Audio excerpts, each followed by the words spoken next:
বলতে গেলে আসলে স্যার আমি আরেকবার কোর্স করছিলাম। কোর্স করার পরে আসলে আমি কাজটা ধরে রাখতে পারি নাই। আমি কোর্স করছি আপনার চুয়াড্ডা কারিগরি যে একটা আছে কোর্স, ওইখান থেকে করছিলাম।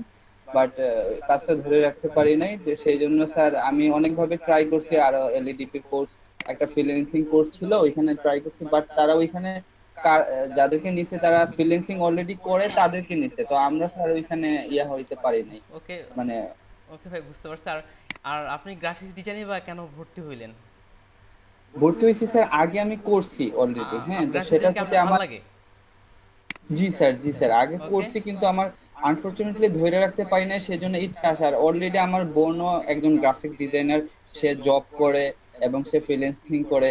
তো ওকে। সে আমাকে আরো আগ্রহ দেওয়ার চেষ্টা করছে যে তুই তো আগে আমার আগে ক্লাস করছস, তো কেন তুই আসলে কাজ থেকে ভুলে যাইতেছস, তুই ঠিক আসলে আছে, কর, তুই ঠিক আছে, কর। বুঝতে পারছি নাহিদ ভাই। আমরা স্বল্প ছোট করে পরিচয়টা দিব, কারণ আমাদের সময় কম।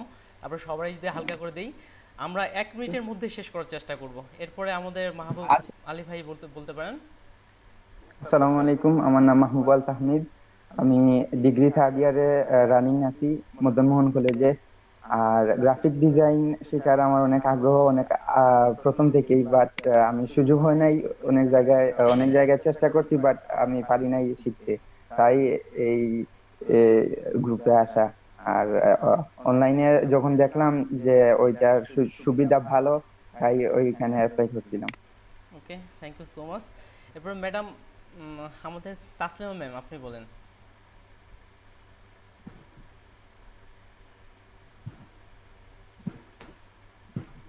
ম্যাম, আপনি কি আমাদের শুনছেন? আপনার মাইক্রোফোন অফ আসছে। হ্যালো। আচ্ছা, ঠিক আছে, আমরা নূর ভাইয়ের কাছে চলে যাই।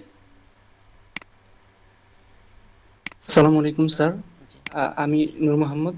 আমি বর্তমানে সাস্টে আছি, সিভিল অ্যান্ড এনভায়রনমেন্টাল ইঞ্জিনিয়ারিং ডিপার্টমেন্টের সেকেন্ড ইয়ারে। আর গ্রাফিক ডিজাইনের কোর্স মূলত আমার আগ্রহ থেকেই করতে যাচ্ছি আর কি। অনেকদিন ধরে আমি প্র্যাকটিসও করতেছি, শিখতেছি হালকা হালকা আর কি। ওকে, ঠিক আছে। এরপরে আমাদের তন্ময় দাস, তন্ময় দাস ভাই। তন্ময় না তন্ময় দাস?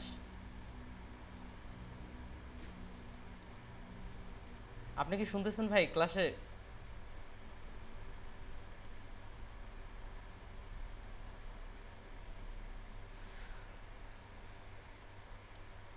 আচ্ছা, ঠিক আছে, যার বলার ইচ্ছা বলেন। কারণ এভাবে বলতে গেলে কারো মাইক্রোফোন হয়তো নাই, পিসি থেকে কানেক্ট করছে এমনটাই মনে হচ্ছে। যার কারণে তারা যে বলবে যে মাইক্রোফোন নাই, এমনটা হয়তো সুযোগ হচ্ছে না। আপনার মেসেজে লিখে দিতে পারেন। তারেক ভাই, আপনি হয়তো ফোনে আছেন, আপনি বলেন।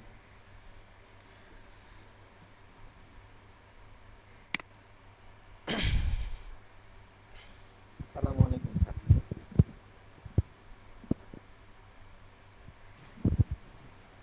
হ্যালো। হ্যালো, আসসালামু আলাইকুম। ও, আমাদের ক্যামেরাটা ক্যারয়, হ্যালো। আপনি একটু হ্যাঁ, আদাব স্যার। হ্যাঁ, অবশ্যই। আপনি কি শুনতেছিলেন এতক্ষণ? স্যার,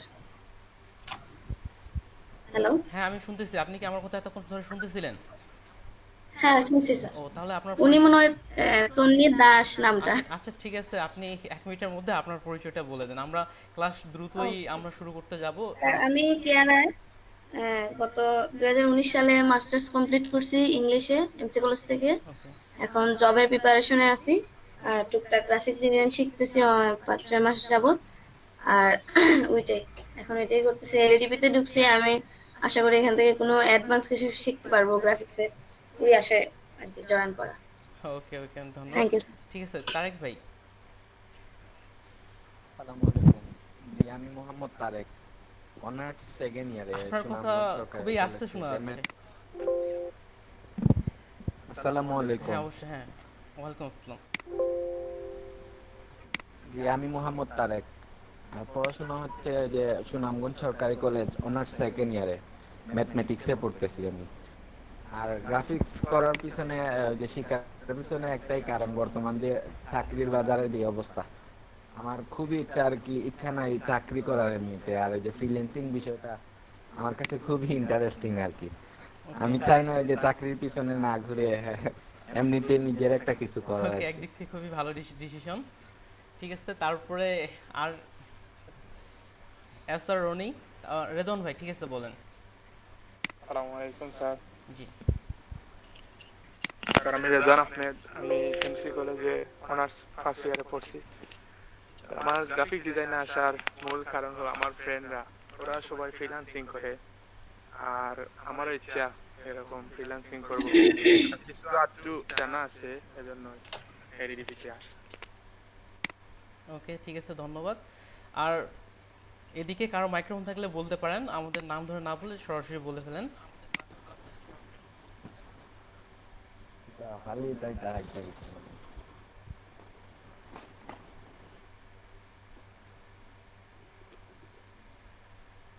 আদম স্যার, জি, শুনতেছি।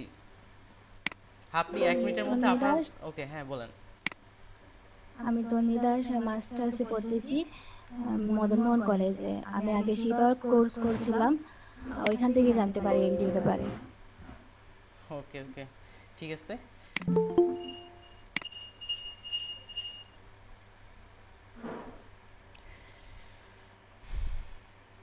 তুহিন ভাই উনি জাস্ট জয়েন করছে, ঠিক আছে। এদিকে আর কেউ বলবেন?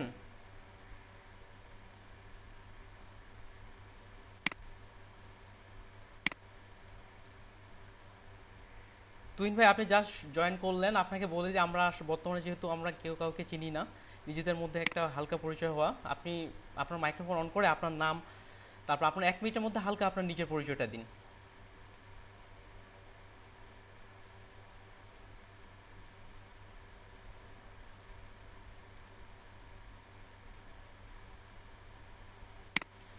আচ্ছা যাই হোক, তুহিন ভাই শুনতেছি কিনা আমি ক্লাসের স্ক্রিন রেকর্ড চালু করে রাখছি যাতে আপনারা ক্লাসগুলো দেখতে পান। তাহলে আমার বিষয়ে বলা যাক না? ওকে, আমি মনে করি যার যার ক্যামেরাটা ওপেন হয়েছে, আসলে ক্যামেরা যদি ওপেন না থাকে তাহলে কেমন মনে হচ্ছে আমি মনিটরের সঙ্গে কথা বলতেছি, জানো এমনটাই মনে হচ্ছে আমার। আচ্ছা ওকে স্যার, আমরা আমার স্ক্রিন শেয়ার করতেছি। না, স্ক্রিন শেয়ার না, আমি চাচ্ছি যে আপনারা যাদের ক্যামেরা আছে তারা ক্যামেরাটা অন করেন। আপনি সেই ক্যামেরা অন জি না স্যার করেন, দেখা যাচ্ছে। আপনি জি স্যার অন আছে, আপনাকে দেখতে পাচ্ছি। কিন্তু আপনাকে আমি দেখতে পাচ্ছি না, আমি শুধুমাত্র হ্যাঁ 3 জনকে দেখতে পাচ্ছি। আপনারা সবাই মনে হয় বেশিরভাগ ফোন থেকে জয়েন আছেন। জি স্যার ঠিক আছে, এখন দেখা যাচ্ছে স্যার। হ্যাঁ আপনাকে দেখা যাচ্ছে, আমি জাস্ট ফেসগুলো দেখতে যাচ্ছি, না হলে মনে হচ্ছে আমি মনিটরের সঙ্গে কথা বলতেছি। আসলে আমার ফেসটা মনে হয় সরাসরি ক্যামেরার দিকে হচ্ছে না। আমি যখন আপনাদের ফেসগুলোর দিকে তাকাচ্ছি মনিটরের দিকে, তখন আমার ক্যামেরার দিকে চোখ থাকতেছে না। আর এখন যখন কথা বলতেছি এখন মনে হচ্ছে যে আপনাদের দিকে তাকায় কথা বলতেছি, এমনটাই মনে হচ্ছে। আর যখন আমি মনিটরের দিকে তাকাচ্ছি তখন মনে হচ্ছে যে আপনাদের দিকে তাকায় কথা বলি না, কিন্তু মনিটরের ক্ষেত্রে এটা দেখতে হচ্ছে। যাই হোক, আমার পরিচয়ের ক্ষেত্রে আসি। আপনারা তো সবাই পরিচয় দিলেন, আপনারা সবাই অনেক এডুকেটেড পারসন, অনেক অনেক কিছু শিখছেন। আমার ছোট্ট করে পরিচয় বলতে, আমি 2012 সালের দিকে এসএসসি দিছি, এরপরেই কম্পিউটার থেকে ডিপ্লোমা করছি। তারপরে এই 2017 সালের দিকে আমারও কিন্তু এলএডিপির মাধ্যমেই আসা। 2017 সালে আমি এলএডিপি ট্রেনিং করি। মূলত এলএডিপিতে আমি শুরু করছিলাম ডিজিটাল মার্কেটিং ট্রেনিং দিয়ে। ডিজিটাল মার্কেটিংয়ের পরে আমি গ্রাফিক্স সেক্টরে চলে আসি, কেননা গ্রাফিক্স সেক্টর এবং 3D সেক্টরটা আমার খুব ভালো লাগে। আপাতত 3D নিয়ে কাজ শেখার চেষ্টা করতেছি, এটাই যার কারণেই আসলে গ্রাফিক্সে আসা, ডিজিটাল মার্কেটিং বাদ দিয়ে। আর বর্তমানে ওয়ার্ল্ড ইউনিভার্সিটিতে আমি পড়তেছি, ঢাকাতে বর্তমানে ওয়ার্ল্ড ইউনিভার্সিটিতে পড়তেছি। এতটুকুই পরিচয়। এখানে এখন যেটা বিষয়, আজকে কিন্তু ক্লাসের দিক থেকে আমি প্রথম, পূর্বের ক্লাসের কোনো অভিজ্ঞতা নাই আমার, আমি কিন্তু সরাসরি বলতেছি। তবে এটা না যে ফ্রিল্যান্সিং বিষয়ে অভিজ্ঞতা নাই, আমি 2017 সাল থেকেই মার্কেট প্লেসে কাজ করতেছি।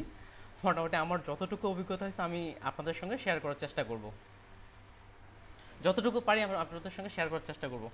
আর ক্লাসে টোটাল এখন বর্তমানে অ্যাডমিট আছে 11 জন। আমার মনে হচ্ছে যারা ক্লাসে বর্তমানে উপস্থিত নাই তারা হয়তো ক্লাসটা মিস করবে, এমনটাই মনে হচ্ছে। আর যারা সবাই বললেন যে গ্রাফিক্স ডিজাইন সম্পর্কে হালকা হালকা ধারণা আছে, যেহেতু আমিও স্টুডেন্ট, আমিও চেষ্টা করব, আমি আমার সর্বোচ্চ দিয়ে আপনাদের বোঝানোর চেষ্টা করব।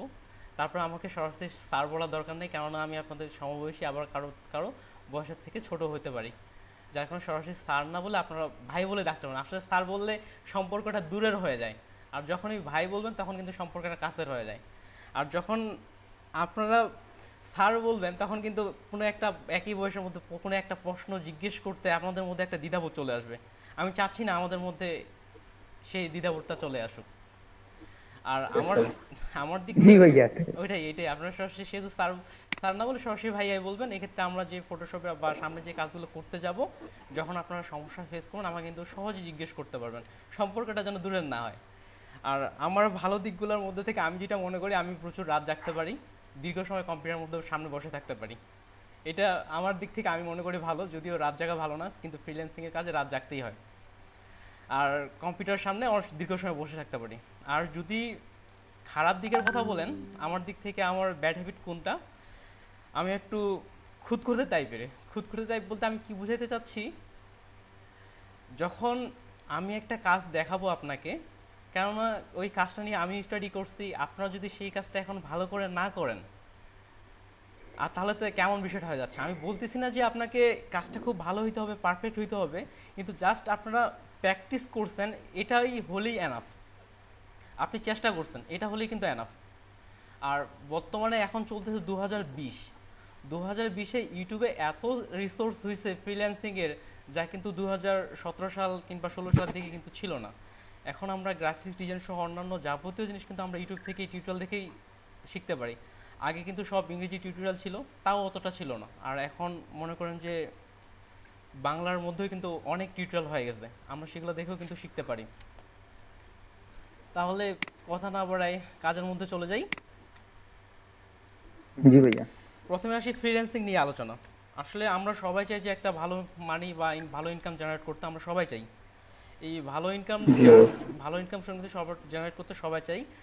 অনেকে মনে করে যে ফ্রিল্যান্সিংটা খুবই সোজা, যে অনলাইনে গেলাম, অ্যাকাউন্ট খুললাম, বাইরে থেকে কাজ পেলাম, করলাম, দিলাম।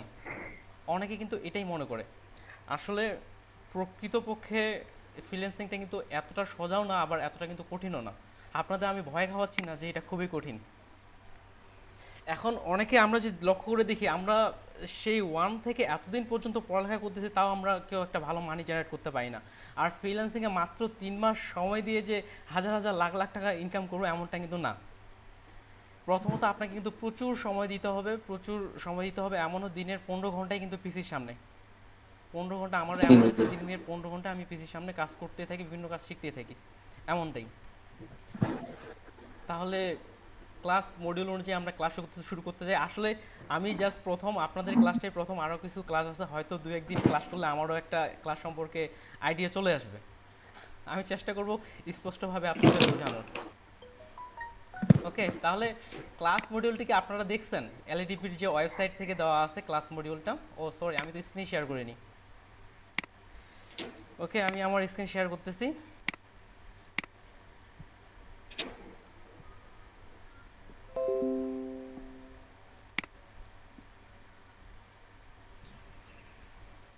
স্ক্রিন কি আমার দেখতে পাচ্ছেন?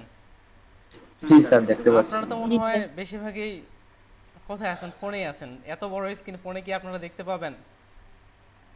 না, জি ল্যাপটপে স্যার, আছে।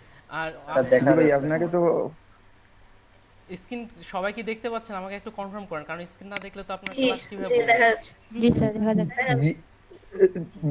জি ভাইয়া।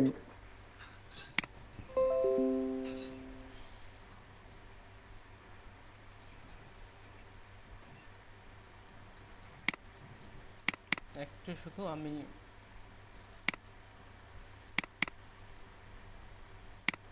ওকে, আশা করি সবাই দেখতে পাচ্ছেন। তাহলে এখন যেটা আমাদের গুরুত্বপূর্ণ বিষয়, ক্লাস মডিউলটা হয়তো আপনারা সবাই দেখছেন। এখানে আমরা সামনে যে ক্লাসগুলো করব প্রত্যেকটা কিন্তু দেওয়া আছে। যেমন এখানে ডে 1 আমরা কি কি ক্লাস করব এখানে কিন্তু ডিটেলস দেওয়া আছে।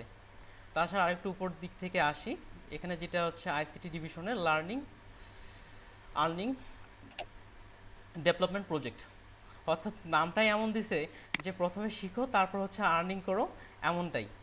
এখানে দেখুন যেগুলো যেগুলো শেখানো হবে। এখানে রিটার্স, ফটো এডিটিং, আমরা যেখানে ফটোশপ এবং ইলাস্ট্রেটর ব্যবহার করব। আশা করি সবারই ফটোশপ ইলাস্ট্রেটর চিনেন। তারপর logo design, banner, graphic design, business card ইত্যাদি আমরা শিখব। তাহলে যে বিষয়টা আছে, আজকে আমাদের হচ্ছে ডে 1 অনুযায়ী কাজ করব আমরা। যেখানে প্রথমে দেওয়া আছে ইন্ট্রোডিউসিং উইথ গ্রাফিক ডিজাইন। অনেকে আপনার গ্রাফিক ডিজাইন সম্পর্কে জানেন, যারা হচ্ছে একেবারেই জানে না, যারা নতুন জয়েন করছে তাদের জন্য বলি। যেহেতু আমি ক্লাসের ক্ষেত্রে খুবই কম সময় পাইছি, সিম্পলভাবে একটা জাস্ট প্রেজেন্টেশন তৈরি করার চেষ্টা করছি আমি খুবই স্বল্প সময়। ওকে, স্যার। তাহলে দেখেন গ্রাফিক্স ডিজাইনটা কি। আমরা যখন গ্রাফিক্সের কথা চিন্তা করি বা গ্রাফিক্সের কথা মাথায় আসে, তখন কি আসে আমাদের মাথায় বলেন দেখি? যখনই বলা হয় যে গ্রাফিক্সের কথা বলে তখন কি মাথায় আসে? কথা বলেন, কথা না বললে তো। গ্রাফিক্স ডিজাইন তো আসলে কম্পিউটার দিয়ে করা হয়, আগে কম্পিউটার আসে, তারপরে আমরা তো জানি যে গ্রাফিক্স দিয়ে অনেক যে ছবি এডিটিং করা হয় এগুলোর কথা আসে প্রথমে। বা আমরা তো আগে যে আমরা স্টুডিওতে যাইতাম, দেখতাম যে এই গ্রাফিক্স এর এগুলা দিয়ে আসলে ছবিগুলো আমাদেরকে প্রিন্ট করে দেওয়া হইতো। যাই হোক, ওইটাই হ্যাঁ হ্যাঁ, আপনি ভালো বলছেন। আর আমি এখন বলার চেষ্টা করি, ঠিক আছে? আচ্ছা স্যার। গ্রাফিক্স ডিজাইন কথাটা যখনই আমাদের মাথায় আসে, তখন কিন্তু মাথায় কি চলে আসে? বিভিন্ন লোগো, বিভিন্ন রকমের আইকন, আমরা আশেপাশে যা কিছু দেখি তাই জন্য গ্রাফিক্স ডিজাইন। আমরা যদি এখন গ্রাফিক ডিজাইন এটা যদি আমরা এক্সপ্লেইন বা বর্ণনা করতে যাই, তাহলে যেটা দাঁড়াচ্ছে, গ্রাফিক শব্দ যদি আমরা আবিধানিক অর্থ দেখি, তাহলে দাঁড়াচ্ছে যে অঙ্কন বিষয়ক জ্ঞান। আরও যদি দেখেন তাহলে রৈখিক শিল্পকলা, স্পষ্ট, এমন কিন্তু আবিধানিকভাবে আর কি এটার অর্থটা আসে। ঠিক একইভাবে ডিজাইনে হচ্ছে কিন্তু ইংরেজি শব্দ, এটা যদি বাংলা আনি তাহলে হচ্ছে নকশা, অর্থাৎ বাংলা দাঁড়াচ্ছে কিন্তু অঙ্কন বিষয়ক নকশা, এমনটাই কিন্তু দাঁড়াচ্ছে গ্রাফিক ডিজাইনের অর্থটা। যদি আমার কথায় বুঝতে অসুবিধা হয়, আপনারা কিন্তু আমাকে বলবেন যে আমরা বুঝতে পারতেছি না। আচ্ছা স্যার, বলুন। এখন গ্রাফিক্স ডিজাইনের যে আসছে বিষয়টা, গ্রাফিক ডিজাইন কি বা কাকে বলে। আমরা যদি সোজাসুজি বলি গ্রাফিক্স ডিজাইন কি বা কাকে বলে, তাহলে আমরা বলতে পারি যেখানে আমরা নিজের ধারণা, শিল্প, দক্ষতা ব্যবহার করে একটি নতুন কিছু আলাদা তৈরি করাটাই হচ্ছে গ্রাফিক্স ডিজাইন, যদি আমরা সোজা সাপটাভাবে বলি। আরও যদি একটু ভালোভাবে বলতে চাই, যে গ্রাফিক্স ডিজাইন হচ্ছে এমন একটি প্রক্রিয়া যেখানে visual element, line, colour, shape, texture ইত্যাদি ব্যবহার করে অর্থবহ একটা মেসেজ তুলে ধরা, এটাকে আমরা গ্রাফিক্স ডিজাইন বলতে পারি। গ্রাফিক্স ডিজাইন কি, কারোর মধ্যে আরো কোনো প্রশ্ন আছে কি? না ভাইয়া।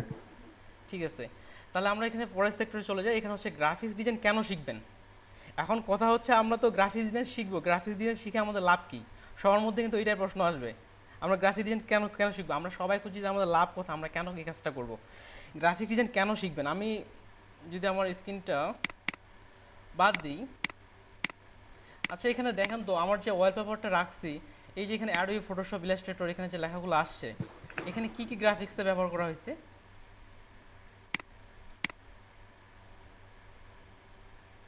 জি জি স্যার। না, কথা বলার চেষ্টা করেন। এখানে স্যার 5টা সফটওয়্যার আছে, একটা হচ্ছে পিএস মানে ফটোশপ, একটা না, হচ্ছে সফটওয়্যার নিয়ে না, আপনি সফটওয়্যার নিয়ে চিন্তা না করে গ্রাফিক্যালি ভাবে চিন্তা করে বলুন। 4টা বক্স দেওয়া আছে, বক্সের মধ্যে লেখা আছে, ওয়ার্ড আছে, তারপর লাইটিং করছেন, অনেক ধরনের কালার দিছেন, ওইটাই। হ্যাঁ ঠিক আছে, ঠিক আছে, খুব ভালো বলছেন। ঠিক একইভাবে আমরা যদি দেখি, আমরা যে এখানে ওয়ালপেপারটা ব্যবহার করছি, এটা কিন্তু গ্রাফিক্স ডিজাইনের অন্তর্ভুক্ত। এই যে দিস পিসি, এখানে যে একটা আইকন বা লোগো দেখতেছি আমরা, এটাও কিন্তু গ্রাফিক্স ডিজাইনের অন্তর্ভুক্ত। আর যে নিচে এতগুলা আইকন দেখতেছেন, সবগুলো কিন্তু গ্রাফিক্স ডিজাইনের অন্তর্ভুক্ত। তারপরে এদিকে যদি দেখি, এটা যে পুরোটা ডিজাইন, এটাও কিন্তু গ্রাফিক্স ডিজাইনের অন্তর্ভুক্ত। এখানে অনেক সফটওয়্যার আমার ইনস্টল করা আছে, প্রত্যেকটাই কিন্তু তারা তাদের কোম্পানি বেস লোগো ব্যবহার করছে। তার মানে ওদের প্রত্যেকটা লোগোই কিন্তু গ্রাফিক ডিজাইনে অন্তর্ভুক্ত। আমরা যদি এখন আমরা যদি আমাদের ফোনের দিকে তাকাই, আমরা যে ফেসবুক ব্যবহার করতেছি, এটাও কিন্তু একটা ডিজাইন করা। গুগল ব্যবহার করতেছে, এটাও কিন্তু ডিজাইন করা। তার মানে সব জায়গায় কিন্তু গ্রাফিক্স ডিজাইন ব্যবহার হচ্ছে। আমরা যদি এখন লোকালভাবে চিন্তা করি, তাহলে লোকালভাবে কিন্তু প্রচুর গ্রাফিক্স ডিজাইন ব্যবহার হচ্ছে।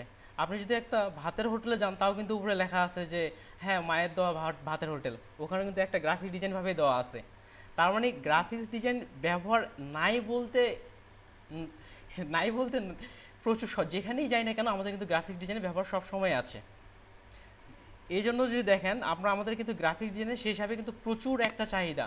এখনও 2020 সালে এসো যদিও গ্রাফিক ডিজাইনার এত বেশি হয়ে গেছে, তারপরেও একটা গ্রাফিক্স ডিজাইনের কাজের জন্য যতগুলো আমাদের মানুষ প্রয়োজন ততগুলো কিন্তু মানুষ এখনও তৈরি হয়নি, বা এখনও ততগুলো ক্রিয়েটিভ ডিজাইনার এখনও তৈরি হয়নি। সেহেতু বলতে গেলে গ্রাফিক ডিজাইন সেক্টরটা এখনও আমাদের জন্য একটা ভালো সম্ভাবনা রাখে। এক কথা আমরা যাই দেখতেছি কিনা কেন সবটাই যেন একটা গ্রাফিক্স ডিজাইন। তাহলে আমরা পরের দিক থেকে আসি। এখন দেখেন গ্রাফিক্স ডিজাইন শিখতে কতদিন লাগে, এই প্রশ্নগুলো কিন্তু আমি বেসিক নিচ থেকে লিখছি, কেননা যারা গ্রাফিক ডিজাইন শিখে তাদের মনে কিন্তু এই প্রশ্নগুলো আসতে পারে, যার কারণে প্রশ্নগুলো করে নিচ থেকে উত্তর দেওয়ার চেষ্টা করতেছি। গ্রাফিক্স ডিজাইন শিখতে কতদিন লাগে? কোর্সটা যদিও এখানে 50 দিনের, সম্ভবত 150 ঘন্টার বা 200 ঘন্টার হতে পারে, আমি এমনটাই দেখলাম।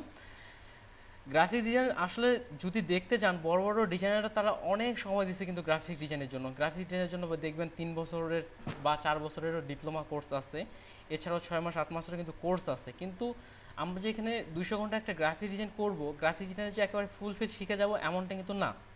আমরা যতটা পারি বেসিক জিনিসটা শিখবো, আমি সর্বোচ্চ চেষ্টা করব, বা গ্রাফিক্সে আমি যে একটা খুব ভালো হয়ে গেলাম এমনটা কিন্তু না। তার মানে আমাদের গ্রাফিক্সে প্রচুর একটা সময় দিতে হবে, গ্রাফিক্স ডিজাইন শিখতে অনেক দিন লাগে। আর গ্রাফিক্স ডিজাইন সেক্টর কিন্তু অনেক বড়। দেখুন যারা লোগো ডিজাইন করে তারা শুধু কিন্তু লোগো ডিজাইনই করে, আর অন্য কিছু করে না। যারা ফ্লায়ার ডিজাইন অর্থাৎ লিফলেট, ব্রোশিয়ার এগুলো যারা ডিজাইন করে তারা শুধু কিন্তু এগুলাই করে, আরও অন্যান্য জিনিসও করা যায়, কিন্তু ওই সেক্টরে ফুললি অভিজ্ঞ। তার মানে গ্রাফিক্স ডিজাইন যদি শিখতে কতদিন লাগে আমরা বলতে পারি, গ্রাফিক্স ডিজাইন কিন্তু আপনি যতই এই বিষয়ে রিসার্চ করবেন ততই শিখবেন। আপনি 3-4 বছর পরেও যদি রিসার্চ করেন দেখবেন যে আপনি নিজস্ব সৃজনশীল নতুন নতুন ডিজাইন তৈরি করতে পারবেন। যদিও আমাদের যে সফটওয়্যারগুলো আছে সেগুলো টুলগুলো আমরা খুব সহজে শিখে ফেলতে পারি। এরপরে যেটা আসতেছে সবচেয়ে হচ্ছে সবার আর কি প্রিয় প্রশ্ন হওয়ার কথা মনে হচ্ছে, আপনারা হয়তো দেখতেছেন কত টাকা আয় করা যেতে পারে। বলা হয় যে মানি ইজ সেকেন্ড গড, অর্থাৎ টাকা হচ্ছে দ্বিতীয় ভগবান বা দ্বিতীয় ঈশ্বর, এমনটাই কিন্তু একটা কথা আছে। কেননা টাকা না থাকলে কিন্তু কিছুই হয় না, এমনটাই কিন্তু বিষয়টা দাঁড়ায় গেছে, যার কারণে মানি ইজ সেকেন্ড গড এটাই বলা হয়ে থাকে। এখন যে আমরা গ্রাফিক্স ডিজাইন শিখবো, আমরা কত টাকা আয় করতে পারবো, এটার একটা উদাহরণটা আমি আপনাদের সহজভাবে দিতে চাই। মার্কেট প্লেস ফাইবারের নাম হয়তো অনেকেই আপনারা জানেন। হ্যাঁ আপনারা জানেন, আমি ফাইবারে একটু দেখাই আপনাদেরকে। যারা ফোনে আছেন তারা কি দেখতে পাচ্ছেন? মনে হচ্ছে আমার তো মনে হয় ক্লিয়ার বুঝতে পারতেছেন না। না স্যার বুঝতে পারতেছি। এরপর থেকে আমার মনে হয় সবারই ল্যাপটপ বা পিসি আছে, আপনারা অন্তত স্ক্রিনটা ল্যাপটপের সঙ্গে অন থাকবেন, এবং ফটোশপ সফটওয়্যারটি কিভাবে ইনস্টল করবেন বা সেই বিষয়টা আমি দেখাই দেবো আজকে। ফটোশপ, হ্যাঁ অবশ্যই। আপনার কথা মনে রিপিট হচ্ছে একটু। ওকে, একটু শুধু আমার তো মনে হয় হেডফোন ব্যবহার করতে হবে। হ্যাঁ হেডফোন আছে।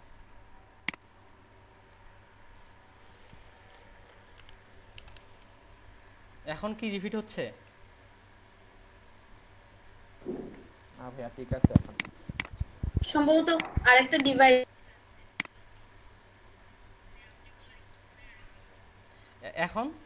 এখন হওয়ার কথা না। ওকে ঠিক আছে, আমরা যে বিষয়টা আলোচনা করতেছিলাম গ্রাফিক্স ডিজাইনে আমরা কত টাকা ইনকাম করতে পারি। আমি জাস্ট যেহেতু মার্কেট প্লেস, আমি আপনাদের একটা টাকা কত ইনকাম করতে পারেন যাতে আপনাদের কাজের আগ্রহটা বেড়ে যায়, এই জন্যই দেখাচ্ছি। আমি এখানে ফাইবারে লোগো নিয়ে সার্চ দিলাম। ফাইবার হচ্ছে একটা মার্কেট প্লেস যেখানে আমরা গ্রাফিক ডিজাইনার আমাদের পণ্য বা কোনো কিছু ডিজাইন সেল করতে পারি।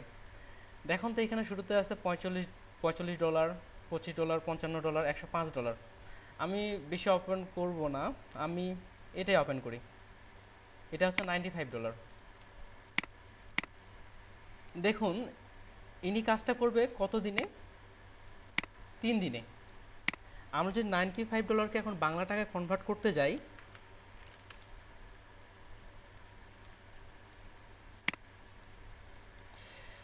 বর্তমানে যদি আমরা 82 টাকা করেও ধরি, অর্থাৎ 95, দেখেন কত হচ্ছে।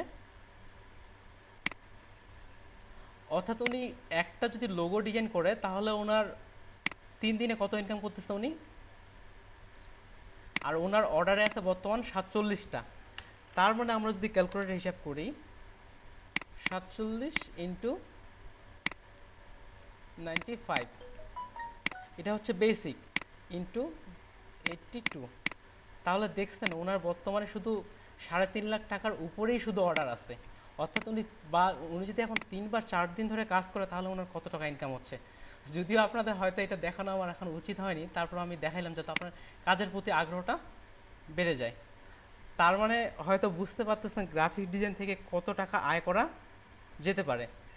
তাই বলে এমনটা না যারা এখানে যে ডিজাইনার আছে ওরা একদিনে এই পর্যায়ে চলে আসছে, ওদের অনেক পরিশ্রম আছে। এবার আসবো আমরা ডিফারেন্ট ডিজাইন টুলস, অর্থাৎ ডিজাইন টুলসের বলতে সফটওয়্যার বোঝাচ্ছি আমরা। আর ডিফারেন্ট ডিজাইন টুলস অর্থাৎ সফটওয়্যারের প্রকারভেদ। যখনই আমরা গ্রাফিক্স ডিজাইনের সফটওয়্যারভাবে চিন্তা করি তখনই আমাদের সামনে চলে আসে ফটোশপ আর ইলাস্ট্রেটরের কথা। ফটোশপ ইলাস্ট্রেটর ছাড়া আর কোনো সফটওয়্যারের কথা আপনাদের কি জানা আছে যেটাতে আর গ্রাফিক্স ডিজাইন করা হয়? দেখেন আমাদের কিন্তু শুরুতেই চলে আসছে ফটোশপ ইলাস্ট্রেটর, কারণ ফটোশপ ইলাস্ট্রেটর শুরু থেকে আসছে আর এটা সারা বিশ্বব্যাপী জনপ্রিয়তা আছে। এই জন্যই ফটোশপ আর ইলাস্ট্রেটর গ্রাফিক ডিজাইনের ক্ষেত্রে আমরা বাংলাদেশে ব্যবহার করে থাকি, বাইরের দেশেও ব্যবহার করা হয়ে থাকে। তাছাড়াও আর জি ও হ্যাঁ হ্যাঁ আফটার ইফেক্ট এটা আপনার মোশন গ্রাফিক্স সফটওয়্যার, যদিও ওইখানেও করা যায়, তবে এটা হচ্ছে বেসিক্যালি এটা হচ্ছে মোশন গ্রাফিক্স সফটওয়্যার।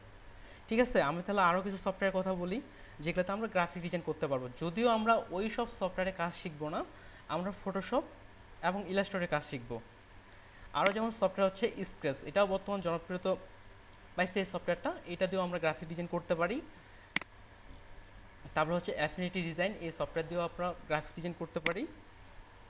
তারপর আরেকটা হচ্ছে কোরেল ড্র, এটা ইন্ডিয়া এবং পাকিস্তানে মোটামুটি জনপ্রিয়। তাহলে আমরা এখান থেকে যেটা জানলাম কিছু কিছু গ্রাফিক ডিজাইন সফটওয়্যারের নাম জানলাম, কিন্তু আমরা কাজ করব ফটোশপ এবং ইলাস্ট্রেটর নিয়ে। ওকে, তাহলে আমরা আমাদের ক্লাসের মধ্যে চলে যাই। আচ্ছা, ফটোশপ কার কার পিসিতে ইনস্টল করা আছে?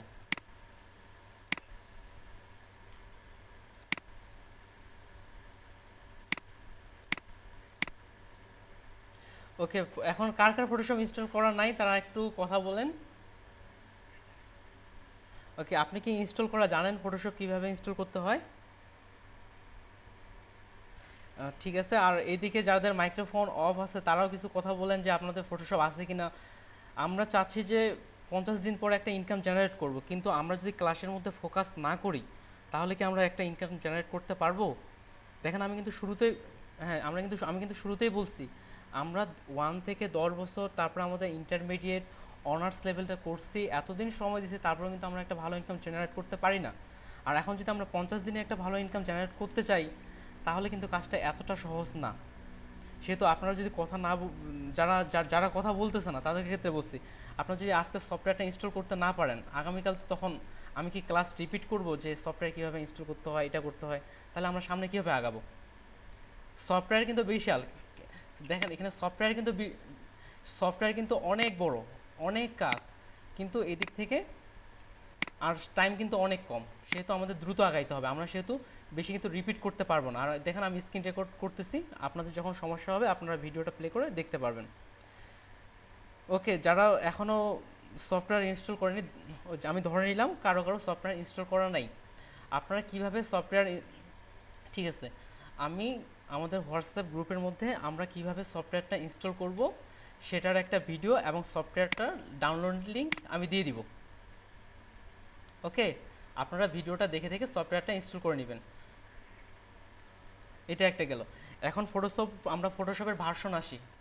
আমরা যদি দেখি latest version, Photoshop latest version কিন্তু এখন 2020 চলতেছে। ওকে, আর আমি সিদ্ধান্ত নিচ্ছি আমরা যে ফটোশপ সফটওয়্যারে কাজ করবো আমরা 2020-এ কাজ করব না, আমরা 2014-তে কাজ করব। আমি ঠিক করছি এটা ঠিক করার কারণটা হচ্ছে কি ফটোশপ 2014 সিসি, অর্থাৎ এটার কারণটা হচ্ছে কি, দেখেন আমাদের সবার পিসি কিন্তু কনফিগারেশন ভালো না। যখন 2020-এ আমরা সফটওয়্যারটা ইনস্টল করব, অনেক যাদের পিসি নর্মাল তাদের কিন্তু ইনস্টল করতে বা কাজ করতে অসুবিধা হবে। এজন্য আমি সিদ্ধান্ত নিয়েছি 2014-তে ব্যবহার করব। এই 2014 আর 2020-এর মধ্যে খুব যে পার্থক্য এমনটা কিন্তু না। আমরা 2014-তে কাজ শিখলে আমরা 2020-তেও কাজ করতে পারবো। তাহলে কি আমরা 2014 ভার্সনে কাজ করব? কারণ অনেকেরই পিসি নর্মাল বা এই জন্য আমি সিদ্ধান্ত নিচ্ছি 2014-তেই কাজ করব।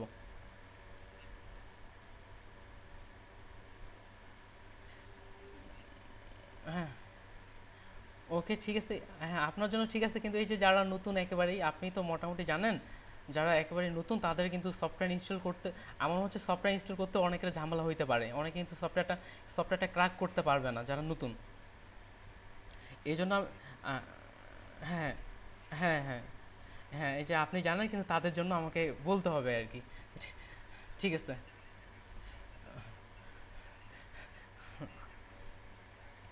ও আচ্ছা, ঠিক আছে, আপনি ওই সফটওয়্যার ওই ভার্সনগুলো ব্যবহার করতে পারবেন।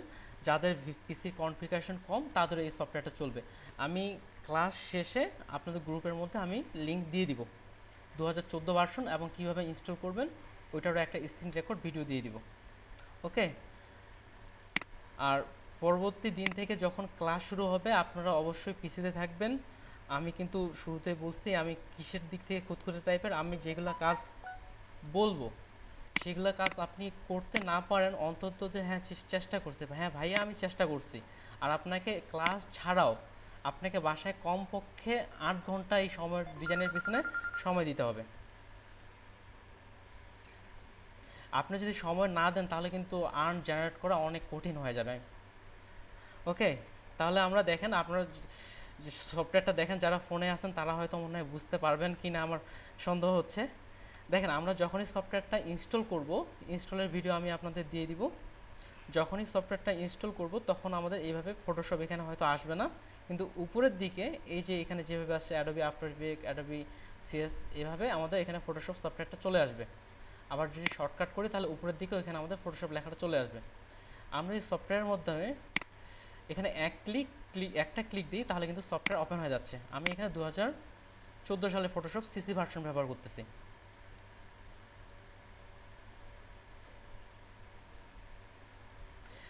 এখন আমরা ফটোশপের কি কি শিখব প্রথম ক্লাসে। এখানে দেখুন বলা হয়েছে Photoshop interface overview, screen mode, zoom in zoom out, document setup, document pan, colour apply, আর হচ্ছে সিলেকশন বেসিক। এখানে যেটা উপর থেকে আছে এটাই শিখবো না, আমরা একটু উপর নিচ করে শিখবো, তবে আজকে যেটা আছে এটা আমরা সবটাই শেষ করব। তাহলে দেখেন আমরা যখন ফটোশপ অন করি তাহলে ফটোশপ কিন্তু এই ধরনের একটা ইন্টারফেস জেনারেট করে। আমি আবার অন করতেছি, জাস্ট ফটোশপে ক্লিক দিলাম,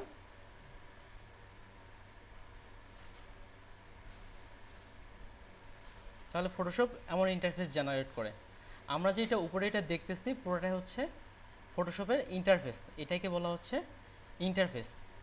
আমাদের মনে হয় মাইক্রোসফট ওয়ার্ড সম্পর্কে সবারই মোটামুটি ধারণা আছে, ঠিক তেমনটা এটা। আমি যে কথা বলতেছি যদি কোনো বুঝতে অসুবিধা হয় সাথে সাথে কিন্তু বলবেন যে ভাইয়া আমি বুঝতেছি না এই জায়গায় ইন্টারফেস, তাহলে আমি ইন্টারফেস সম্পর্কে আপনারা বলতে যাচ্ছি। দেখুন উপরে যে রয়েছে file, edit, image, layer, select, filter, এগুলা হচ্ছে আমাদের মেনু বার।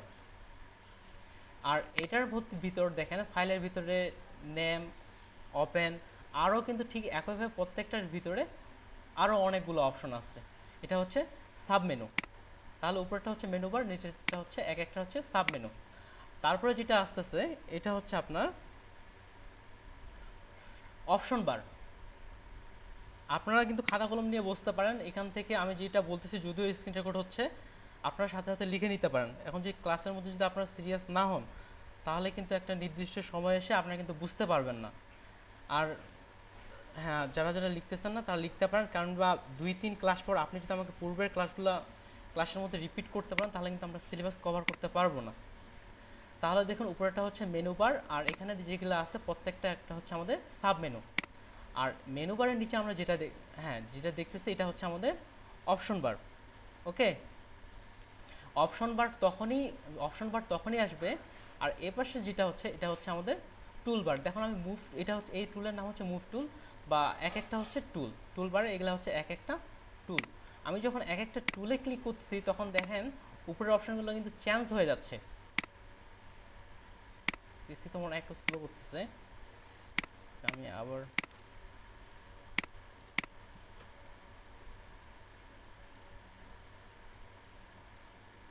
ওকে দেখেন আমি যখন মুভ টুলে আছে তখন একরকম দেখাচ্ছে, এক একটা যে যাচ্ছে এক একটা কিন্তু চেঞ্জ হয়ে যাচ্ছে। অর্থাৎ আমাদের এক একটা যখন আমরা যে টুলে ক্লিক করব বা যে টুলে থাকবো তখন কিন্তু সেটার অপশনগুলো শো করাবে। তো সেই জন্য এটার নাম হচ্ছে অপশন বার।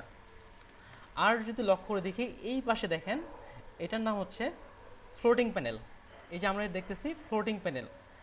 ফ্লোটিংয়ের অর্থ হচ্ছে, বাংলা যদি করতে যাই ফ্লোটিংয়ের শব্দের অর্থ হচ্ছে ভাসমান। দেখেন এগুলো হচ্ছে ভাসমান। ওকে, এই জন্য এটার নাম হচ্ছে ফ্লোটিং প্যানেল।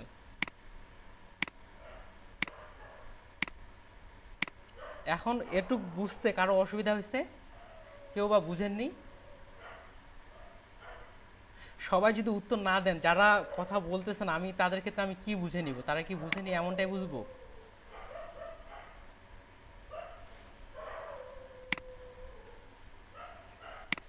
আমি শুরুতেই বলছি আমাকে একেবারেই ফ্রিলিভাবে বলবেন যে হ্যাঁ ভাইয়া আমি এটা বুঝিনি এটা বুঝিনি, ফ্রিলিভাবে বলবেন, কোনো দ্বিধা করার দরকার নেই, আমরা সবাই এখানে ফ্রেন্ড।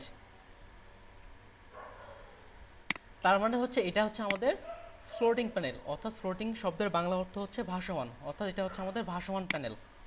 এখন দেখেন তার মানে আমরা ফটোশপে আর অন্য কিছু কি দেখতে পাচ্ছেন আপনারা? আর কিছু তেমন কিছুই কিন্তু নাই। আর ধরতে গেলে এটার ভিতর অনেক কিছু। তারপর আবার আমি রিপিট করতেছি, উপরেটা হচ্ছে আপনার মেনু বার, তারপরে হচ্ছে এর প্রত্যেকটা হচ্ছে সাব মেনু, এটা হচ্ছে অপশন বার। অপশন বার তখনই থাকবে যখন আমাদের টুলগুলো, আমরা যখন যে টুল অ্যাক্টিভ করব তখন সেই টুলের অধীনস্থ অপশনগুলো এখানে আমরা দেখতে পাবো। আর এটা হচ্ছে আমাদের ফ্লোটিং প্যানেল, অর্থাৎ আমরা এখানে যে কাজগুলো করব টুলস বার এবং অপশন বার, এক্সট্রা কিছু অপশন আছে সেগুলো আমরা ফ্লোটিং প্যানেল থেকে করব। এখন দেখেন আমি এটা হিজিবিজি করে ফেলছি, এখন তো কেমন দেখাচ্ছে আমি যদি কাজ করি? এর জন্য দেখেন আমরা যদি পুনরায় এটা ঠিক করতে চাই, জাস্ট এখান থেকে আমরা উইন্ডোতে যাব, কারণ এটা অনেকেরই ওলটপালট হয়ে যাবে এই জন্য বলতেছি। এখানে যদি যাই আমরা উইন্ডো যাব, তারপর হচ্ছে ওয়ার্ক স্পেস থেকে রেস্ট এসেনশিয়ালস, এখানে আমরা যখনই রেস্ট দিব তখন দেখেন আগের মতো কিন্তু চলে আসছে। তাছাড়াও আমরা এখানে যে ইন্টারফেসগুলো আমরা চেঞ্জ করতে পারি, যেমন এখানে দেওয়া আছে মোশন, যারা মোশন ডিজাইনে কাজ করে তাদের মতো করে দিলে এটা অটোমেটিক্যালি দিয়ে দিচ্ছে। অর্থাৎ যারা মোশন ডিজাইন করে দেখুন নিচের দিকে একটা টাইমলাইন চলে আসে, তাদের জন্য যেটা সুবিধা হয় সেই হিসাবে কিন্তু ইন্টারফেসটা তৈরি করে দিচ্ছে। ঠিক একইভাবে যদি আমরা দিই পেইন্টিং, তার মানে যারা পেইন্ট করে তাদের জন্য কি দরকার? রং তুলি দরকার। ঠিক এই পাশে দেখেন রং তুলির মতো অনেকগুলো ব্রাশ চলে আসছে। ঠিক একইভাবে এখানে দেখেন ফটোগ্রাফি, টাইপোগ্রাফি অনেকগুলো আছে। আমরা যারা যে বিষয়ে কাজ করে সেই হিসাবে আমরা ইন্টারফেসটা তৈরি করে নিতে পারি। দেখুন এখানে হচ্ছে আমরা সাধারণত বেসিকভাবে এসেনশিয়ালি থাকবো, এখানেই থাকবো। এখন আমাদের যে হিসাবে প্রয়োজন আমরা নিজের ইচ্ছা মতো সাজিয়ে নিতে পারি এটা, ঠিক আছে? আমরা যদি নিজের ইচ্ছা মতো সাজিয়ে, দেখুন আমার লেয়ার, এটা আমি যদি ক্লিক করে টেনে বাইরে ছেড়ে দিই তাহলে দেখেন এটা কিন্তু বাইরে চলে আসছে। আমার যদি লেয়ারটা বড় প্রয়োজন হয় আমি জাস্ট এখানে রেখে দিলাম, তার মানে দেখেন এটা এখানে ইচ্ছা মতো তৈরি হয়ে গেল। তার মানে আমরা নিজের মতো ওয়ার্ক স্পেসটা সাজায় নিতে পারি। ঠিক একইভাবে যদি এখানে দিয়ে দেওয়ার প্রয়োজন হয় দিয়ে দিলাম, এখানে চলে আসলো। তার মানে আমার মনে হয় ইন্টারফেস সম্পর্কে আর কারো সমস্যা হওয়ার কথা না। ওকে, তাহলে ইন্টারফেস সম্পর্কে কারো কোনো প্রশ্ন? যে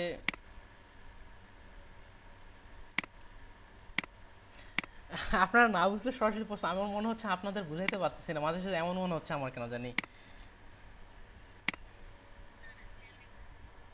ওকে ঠিক আছে, তাহলে আমরা যদি এখন এরপরে যেটা আমরা কি আছে ক্লাস মডিউলে ফটোশপ ইন্টারফেস, আমরা স্ক্রিন মোডে একটু পরে যাচ্ছি, জুমেও পরে যাব, ডকুমেন্ট কালার অ্যাপ্লাই, আমরা এরপরে যাব ডকুমেন্ট সেটআপ। ডকুমেন্ট সেটআপটা যদি আমরা না বুঝি তাহলে অন্যান্য জিনিসগুলো বুঝবো না। এখানে আছে ডকুমেন্ট সেটআপ। ডকুমেন্টকে আমরা যখন মাইক্রোসফট ওয়ার্ডে কাজ করতাম তখন কিন্তু আমাদের সরাসরি সামনে একটা পেজ চলে আসতো, কিন্তু আমাদের ফটোশপের ক্ষেত্রে তেমনটা হয় না, এটা আমাদের নিজেই নিতে হয়। এই জন্য আমরা যখন একটা নতুন একটা পেজ নিব বা আমাদের আর্টবোর্ড নিব, এটার জন্য আমাদের যেটা করতে হবে, আমরা প্রথমে যাব ফাইল, লক্ষণ প্রথমে যাব ফাইল, তারপরে যাব নিউ, আর এটা শর্টকাট হচ্ছে কন্ট্রোল এন। আমি যদি কন্ট্রোল এন চাপি, আমি শর্টকাট অপশনটা অন করে দিচ্ছি। আমি কি বাটন চাপতেছি আপনারা এখানে কোণে দেখতে পাবেন। এই যে এখানে কোণে মাউসটা আমার যেখানে দেখতে পাচ্ছেন, আমি কি বাটন চাপতেছি দেখতে পাবেন। তাছাড়া আমি বলে দিব, যেমন কন্ট্রোল এন চাপছি চলে আসছে। তার মানে আমরা যে নতুন একটা ডকুমেন্ট নিতে চাই, তাহলে ফাইল থেকে আমরা সরাসরি চলে যাব নিউ। আর আমরা শর্টকাট শিখবো এই কারণেই, আমরা দ্রুত কাজ করার জন্য আমরা শর্টকাট শিখবো। শর্টকাট হচ্ছে কন্ট্রোল এন।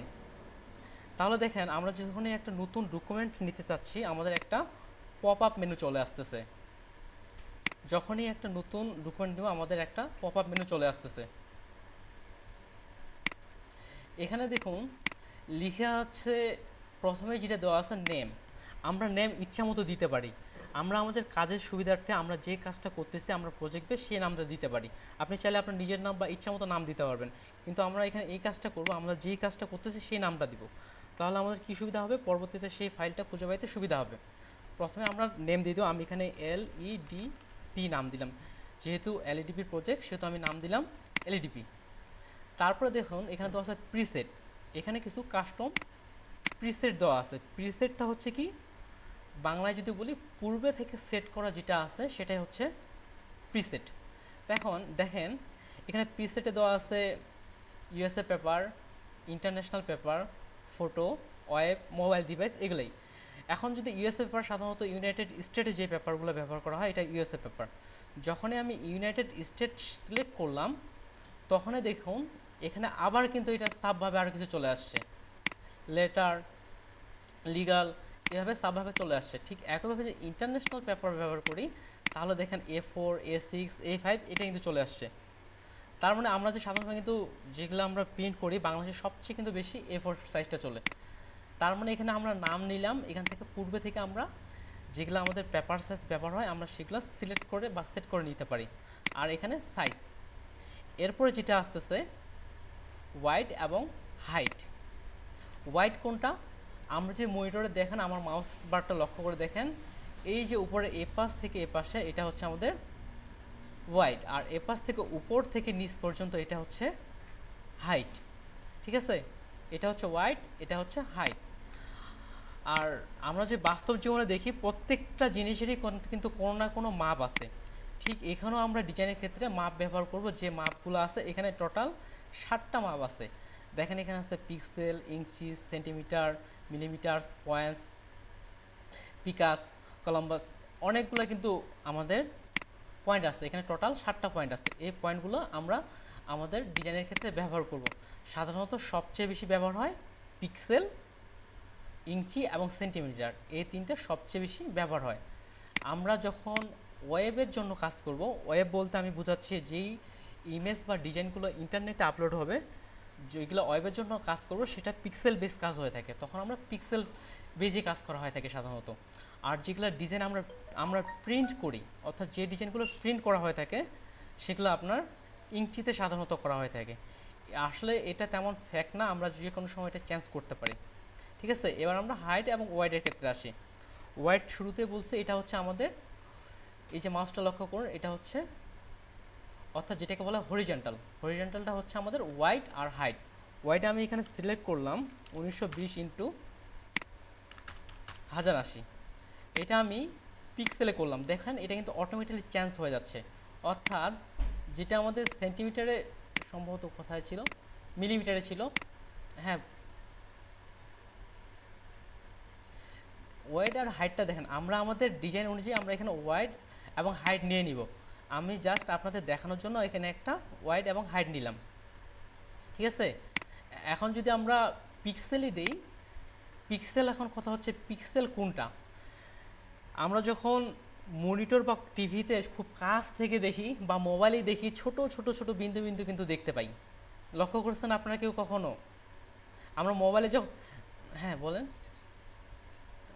হ্যাঁ হ্যাঁ হ্যাঁ হ্যাঁ হ্যাঁ ঠিক বলছেন আপনি। আমরা যখন ছবি কোনো কম্পিউটার জুম করি, ছবিটা যখন এমন পর্যায়ে আসে ওটা ফেটে যায়, তখন ঘর ঘর ঘর ঘর আকারে দেখতে পাই, ওটা হচ্ছে আমাদের পিক্সেল। তার মানে হচ্ছে কম্পিউটারের আমরা যেটা ওয়েবে কাজ করি সেটা হচ্ছে পিক্সেল বেস আমরা কাজ করি। তাহলে আমি পিক্সেল বেস হিসেবে কাজ করতেছি, সামনে যখন আমরা আরও আগাবো আপনারা আরও ক্লিয়ার হয়ে যাবেন। আমি ওয়াইড নিচ্ছি 1920x1080। কিন্তু এখানে আবার কেউ ইঞ্চিটা নিয়েন না, এটা কিন্তু এই যে ইঞ্চিটা এটা হচ্ছে আমাদের বাস্তবে ইঞ্চি। দেখেন আমরা যখন ইঞ্চিতে 1920x1080 দিয়ে দিব তখন কিন্তু বিশাল একটা পেজ তৈরি হয়ে যাচ্ছে, বুঝতে পারতেছেন? 1 ইঞ্চি 2 ইঞ্চি করে বিশাল একটা ইঞ্চি তৈরি হচ্ছে। এক্ষেত্রে আমাদের পিসি হ্যাং লাগতে পারে, আর এত বড় ডিজাইন সাধারণত আমরা ব্যবহার করি না প্রিন্টিংয়ের ক্ষেত্রেও। তাহলে আমি জাস্ট আজকে বোঝানোর জন্য 1920x1080 আমি একটা ডিজাইন নিয়ে আর কি একটা পিক্সেল বেস নিয়ে নিলাম।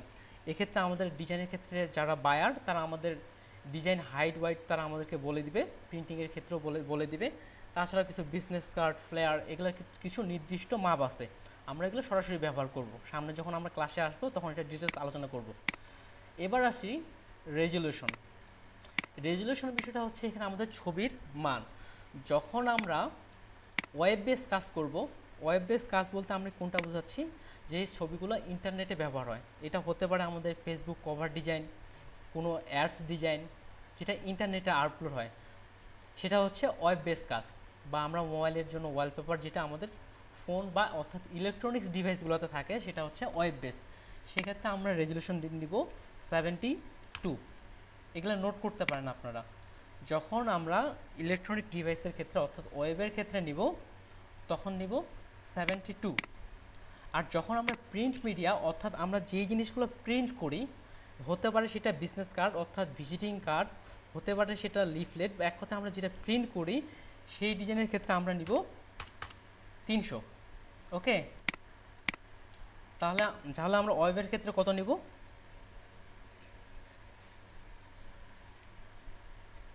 300। আসলে চাইলে বেশি নেওয়া যায়, সাধারণত এটা হচ্ছে স্ট্যান্ডার্ড।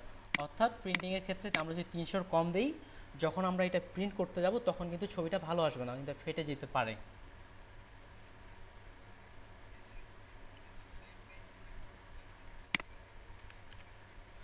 হ্যাঁ হ্যাঁ, আসলে ওয়েব বেস যেগুলো থাকে ওগুলো সাধারণত 72ই দেওয়া থাকে। সেহেতু আমরা যখন ইনসার্ট করব তখন সেহেতু ওই দিক থেকে চেঞ্জ করার কোনো প্রয়োজন পড়বে না। আপনারা লক্ষ্য করবেন যে আমাদের মেইন কিসের জন্য কাজ করতেছি।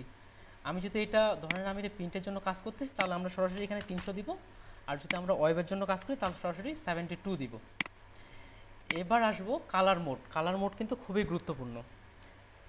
দেখুন RGB, যার পূর্ণ অর্থ হচ্ছে রেড, গ্রিন অ্যান্ড ব্লু, অর্থাৎ 3টা কালারের সমন্বয়ে আপনাদের RGB কালার তৈরি হয়। অর্থাৎ রেড কালার, গ্রিন কালার এবং ব্লু কালার, এই 3টা রং যদি আমরা মিশাই তাহলে আমরা পৃথিবীর সকল কালারগুলা তৈরি করতে পারবো।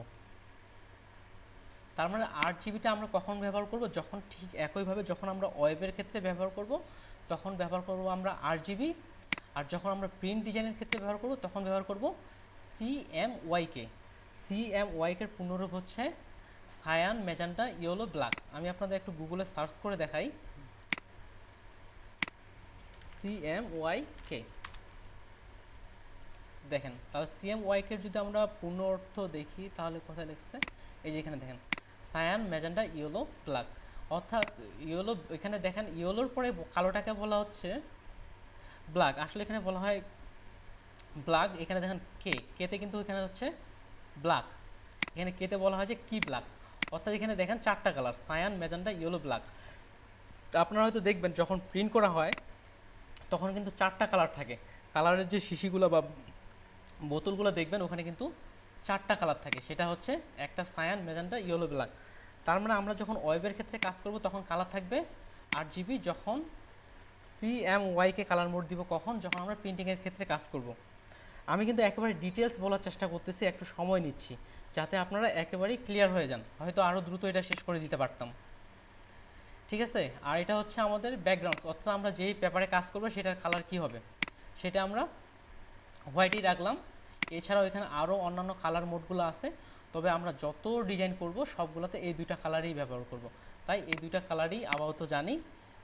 ওকে, আমি এখানে তাহলে দেখেন নেম নিলাম, প্রিসেট আমরা পূর্ব থেকে সিলেক্ট করে নিতে পারি। আমি যেহেতু এখানে প্রিসেট সিলেক্ট করে নিই এই জন্য কাস্টম আসছে। কাস্টম জিনিসটা কি? আমরা যেটা নিচ থেকে নেই সেটাই হচ্ছে কাস্টম।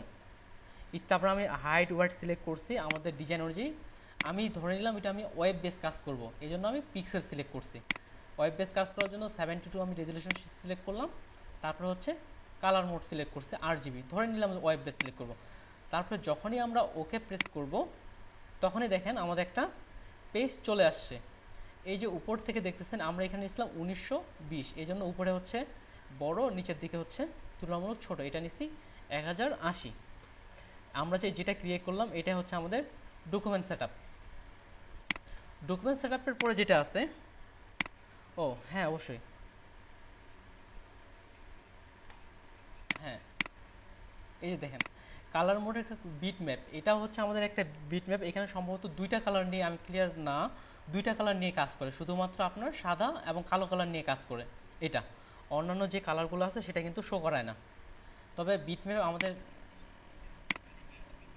ও 8 বিট, এটা হচ্ছে কালারের, আমাদের কালারের বিট।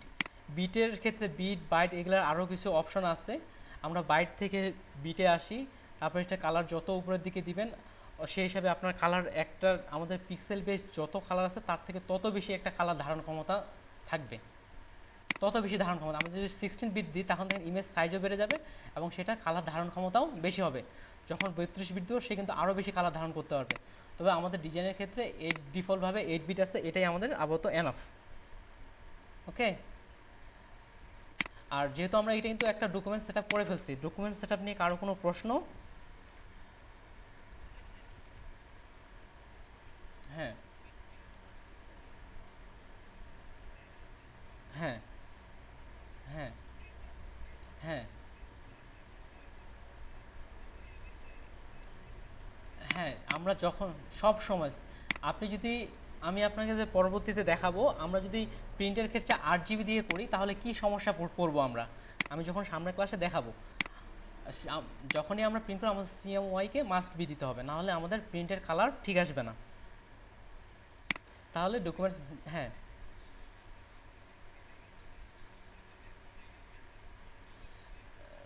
হ্যাঁ আপনি যখন লোগো ডিজাইন করবেন সেক্ষেত্রে আমরা লোগো ডিজাইন মূলত ইলাস্ট্রেটর করা হয়। আমরা শুরুতে ওখানে CMYকে দিয়ে শুরু করতে পারি, কারণ CMকে, তারপর আমরা পরবর্তীতে কালার মোডগুলো আমরা চেঞ্জ করতে পারি, আমরা পরবর্তীতে চেঞ্জ করতে পারবো। তারপরে হচ্ছে যেটা আমরা CMYকে থেকেও আমরা 8 GB করতে পারি, তবে পূর্বে থেকেই প্রিসেট করে নেওয়াটা ভালো। আমরা যখন লোগোতে নিয়ে আসবো তখন ওই বিষয়ে আমরা আরও ডিটেলস আলোচনা করব। তারপরে ডকুমেন্ট সেটআপ নিয়ে আর কোনো প্রশ্ন? ডকুমেন্ট সেটআপ, ওকে, তাহলে পরের অপশনে চলে যাই। আমি কিন্তু ডকুমেন্ট সেটআপ কেন প্রথমে আসলাম, কারণ আমরা যদি ডকুমেন্ট সেটআপ না করি তাহলে স্ক্রিন মোড, জুম মোড এগুলো করতেই পারবো না। এবার দেখি স্ক্রিন মোড জিনিসটা কি। আমরা কিন্তু ডকুমেন্ট সেটআপ করে ফেলছি। স্ক্রিন বলতে আমরা স্ক্রিনে যা দেখি সেটা হচ্ছে আমাদের স্ক্রিন। দেখেন আমি এখানে চাপলাম, ফুল স্ক্রিন হয়ে গেছে। যারা নতুন তারা এখন বলবে টুলগুলো কোথায় গেল, কোথায় কী গেলো, একটা কিন্তু কেমন একটা চলে আসছে। আমি কিন্তু ফুল স্ক্রিন করছি, তার মানে এখানে একটা স্ক্রিন মোড চলে আসে। এটা হচ্ছে আমাদের একটা স্ক্রিন মোড। সাধারণত স্ক্রিন মোড ফটোশপে আসছে 3টা। আমরা যদি F বাটন চাপি, আপনার শর্টকাটগুলো আমি কী বাটন চাপতেছি লক্ষ্য করুন, F বাটন চাপি তাহলে স্ক্রিন মোডগুলো চেঞ্জ হবে। প্রথমবার যখন F চাপলাম তখন কিন্তু এটা আমার ফুল স্ক্রিন হলো, নিচের দিকে টাস্ক বারটাও কিন্তু নাই, অর্থাৎ ফুল স্ক্রিন হয়ে গেছে। যখন আবার F চাপলাম তখন শুধুমাত্র আমাদের ডকুমেন্টটা দেখতে পাচ্ছি, যখন আবার F চাপলাম পুরোর মতো চলে আসলো। তার মানে এটা শর্টকাটে আমরা যে এই যে স্ক্রিনটা চেঞ্জ করতেছি এটাকে বলা হয় স্ক্রিন মোড। আর আমরা উপরের অপশন থেকে এটা কীভাবে চেঞ্জ করব দেখি। আমরা চলে যাব ভিউ, আমরা ভিউয়ের যাইতে যত রকম কাজ আছে সব আমরা ভিউয়ের মধ্যেই পাবো। ভিউ থেকে দেখেন এখানে কি আছে, স্ক্রিন মোড। আমরা একটু আগে যে কাজটা করলাম F চাপে ঠিক একই কাজ, দেখেন এখান থেকে full screen with menu bar, তাহলে দেখেন ঠিক ওই কাজটাই হইলো। আবার ভিউ থেকে যখন চলে যাচ্ছি স্ক্রিন মোড, এটা হচ্ছে ফুল স্ক্রিন মোড। ওকে, ফুল স্ক্রিন। এখন দেখেন পুরো অবস্থা ব্যাক যাওয়ার জন্য আমরা কি চাপবো, F। আপনার ভুলে F বাটন চাপা হয়ে যাইতে পারে, তার মানে স্ক্রিন মোডটা ক্লিয়ার। স্ক্রিন মোড সম্পর্কে আর কোনো প্রশ্ন?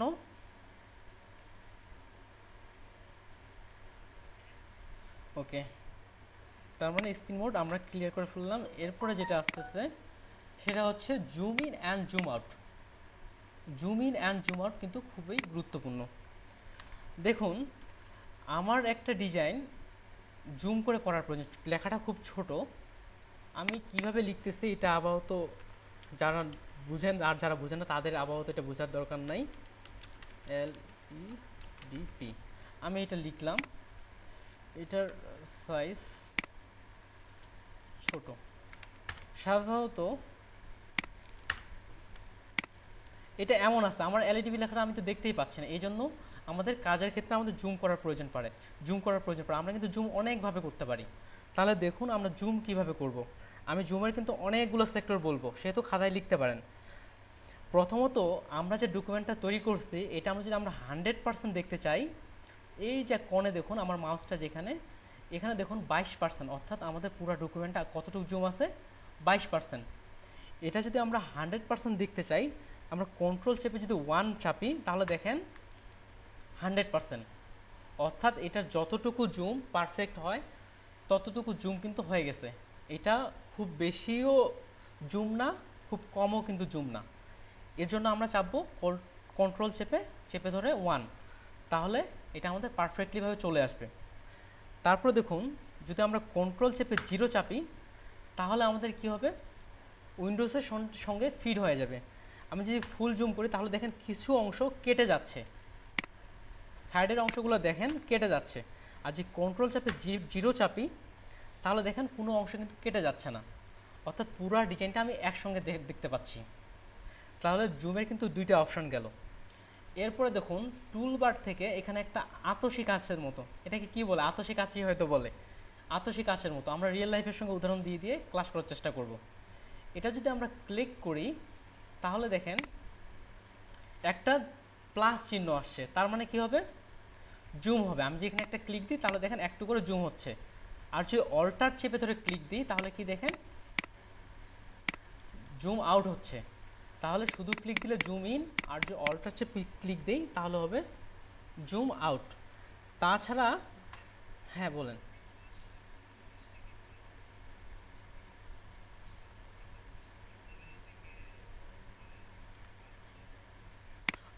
হ্যাঁ ঠিক আছে। এই যে দেখেন, এই যে এখানে টুলবার থেকে এখানে একটা আতসী কাজ, আমরা আতসী কাজ রিয়েল লাইফের সঙ্গে স্মরণ রাখার চেষ্টা করবেন, তাহলে কিন্তু আমাদের স্মরণ থাকবে। আতসী কাজ দিয়ে আমরা কি করি, আমরা কিন্তু কি করি, ছোট লেখাকে বড় করে দেখি, বা অন্য কোনো যে কোনো জিনিসকে ছোট জিনিসকে বড় করে দেখার জন্য ব্যবহার করি।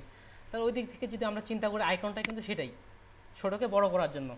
যখনই এটাতে ক্লিক করতেছি আমরা এই টুলসে বিস্তারিত আসবো পরে, তবে এখানে জাস্ট জুমের বিষয়টা যেহেতু আসছে, যখন এটাতে ক্লিক করতেছি এখানে প্লাস আইকন কিন্তু চলে আসতেছে, আমরা জাস্ট ক্লিক দিলে তাহলে কি হবে, জুম হবে।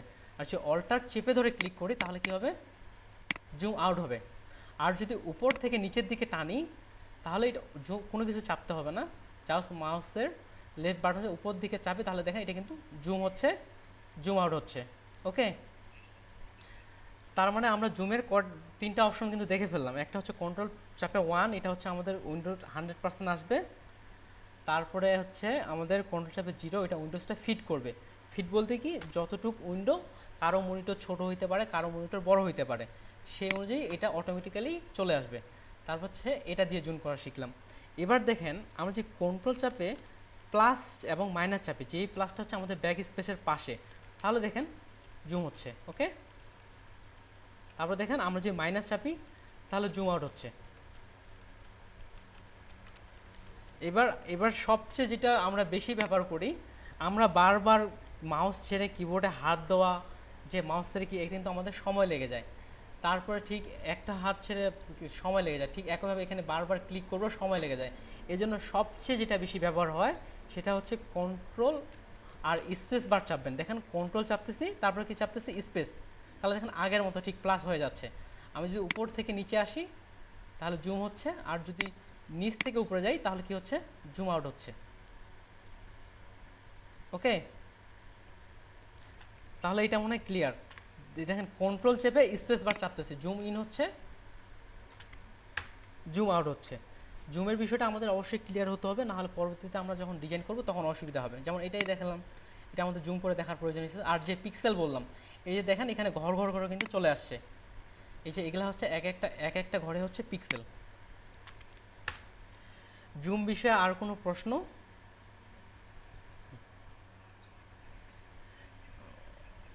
ও লাস্টেরটা দেখেন, আমরা কিবোর্ড থেকে চাপবো কন্ট্রোল চেপে স্পেস বার চাপবো। দেখেন আমার এখানে কিন্তু লেখা, সাইডে লেখা আসছে কন্ট্রোল চেপে স্পেস বার, আমরা এটা চেপে ধরে আসি, তারপরে উপর থেকে যদি নিচের দিকে টানি তাহলে কি হচ্ছে জুম ইন, আর যদি নিচ থেকে উপরের দিকে যাই তাহলে হচ্ছে জুম আউট। আর দেখেন আমরা ফটোশপে টোটাল 3200% পর্যন্ত জুম করতে পারি।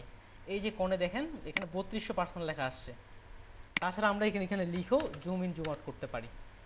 এখন 500% জুম হয়েছে। ফটোশপে আমরা টোটাল কত পার্সেন্ট জুম করতে পারি? 3200% আমরা ফটোশপে টোটাল জুম করতে পারি। তাহলে জুম বিষয়ে আপনারা কি ক্লিয়ার? ওকে, তাহলে আমরা জুম বিষয়টা ক্লিয়ার হইলাম। এরপরে যেটা আসতেছে জুম ইন জুম আউট, আমরা এটা ক্লিয়ার করছি। ডকুমেন্ট সেটআপ কিন্তু আমরা ক্লিয়ার করছি, স্ক্রিনশট করছি। এবার হচ্ছে ডকুমেন্ট প্যান। ডকুমেন্ট প্যানটা তেমন কিছু না, দেখেন এখানে আমি এটা ধরেন আমি একটা শেপ নিচ্ছি, এটা আপাতত বোঝার দরকার নেই। দেখেন আমি এখানে দিয়ে আসছি, আমার এই পাশে একটা ডিজাইন আছে, আমি এখানে যেতে যাচ্ছি, এটা আমার অনেকটা জুম করা আছে, আমার কিন্তু ডিজাইনটা আছে এখানে, আমি কিন্তু ওটা দেখতে পাচ্ছি না। আমি যে ওখানে যাব, এটি যে এখানে হ্যান্ড নামে একটা দেখতে পাচ্ছেন, এই হ্যান্ড দিয়ে যে এই যে টেনে টেনে নিয়ে যাচ্ছি, এটাই হচ্ছে আমাদের ডকুমেন্ট প্যান। দেখেন আমরা বারবার এখানে কিন্তু ক্লিক করাটা ঝামেলাপূর্ণ। যখনই আমরা শুধুমাত্র স্পেস বাটনটা চাপবো, আপনারা এগুলো নোট করার চেষ্টা করবেন, যখন স্পেস বাটনটা চাপবো তখন দেখেন আইকনটা কী হয়ে যাচ্ছে, হাতের আইকন। আমরা হাত দিয়ে কী করি, সরাই। ঠিক এইভাবে হাত দিয়ে আমি ইচ্ছা মতো তাহলে এটা কী করতে পারতেছি, সরাইতে পারতেছি। এটাই হচ্ছে ডকুমেন্ট প্যান। ওকে, তাহলে হচ্ছে আরেকটা জুমের আরেকটা জিনিস মিস করে ফেলছি আমি। যদি আমরা শুধু অল্টার চেপে ধরে মাউসের চাকা ঘোরাই তাহলে কিন্তু জুম হবে। আমরা মাউসটা যেই জায়গায় রাখবো সেই জায়গা অনুযায়ী সেটা জুম হবে। জুমের এই জিনিসটা আমি ভুলে গেছিলাম, শুধুমাত্র অল্টার চেপে যদি আমরা জুম করি,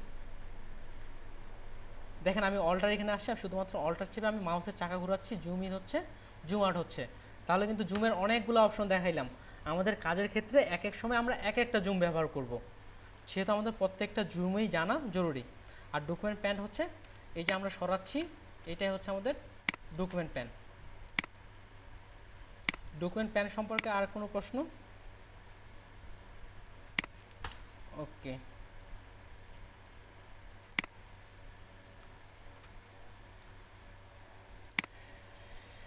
এরপর দেখেন কালার অ্যাপ্লাই।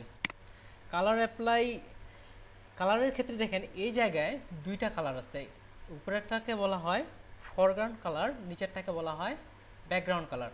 আমি যে মাউসটা এখানে একটু রেখে দেই তাহলে কিন্তু এখানে শো করাবে,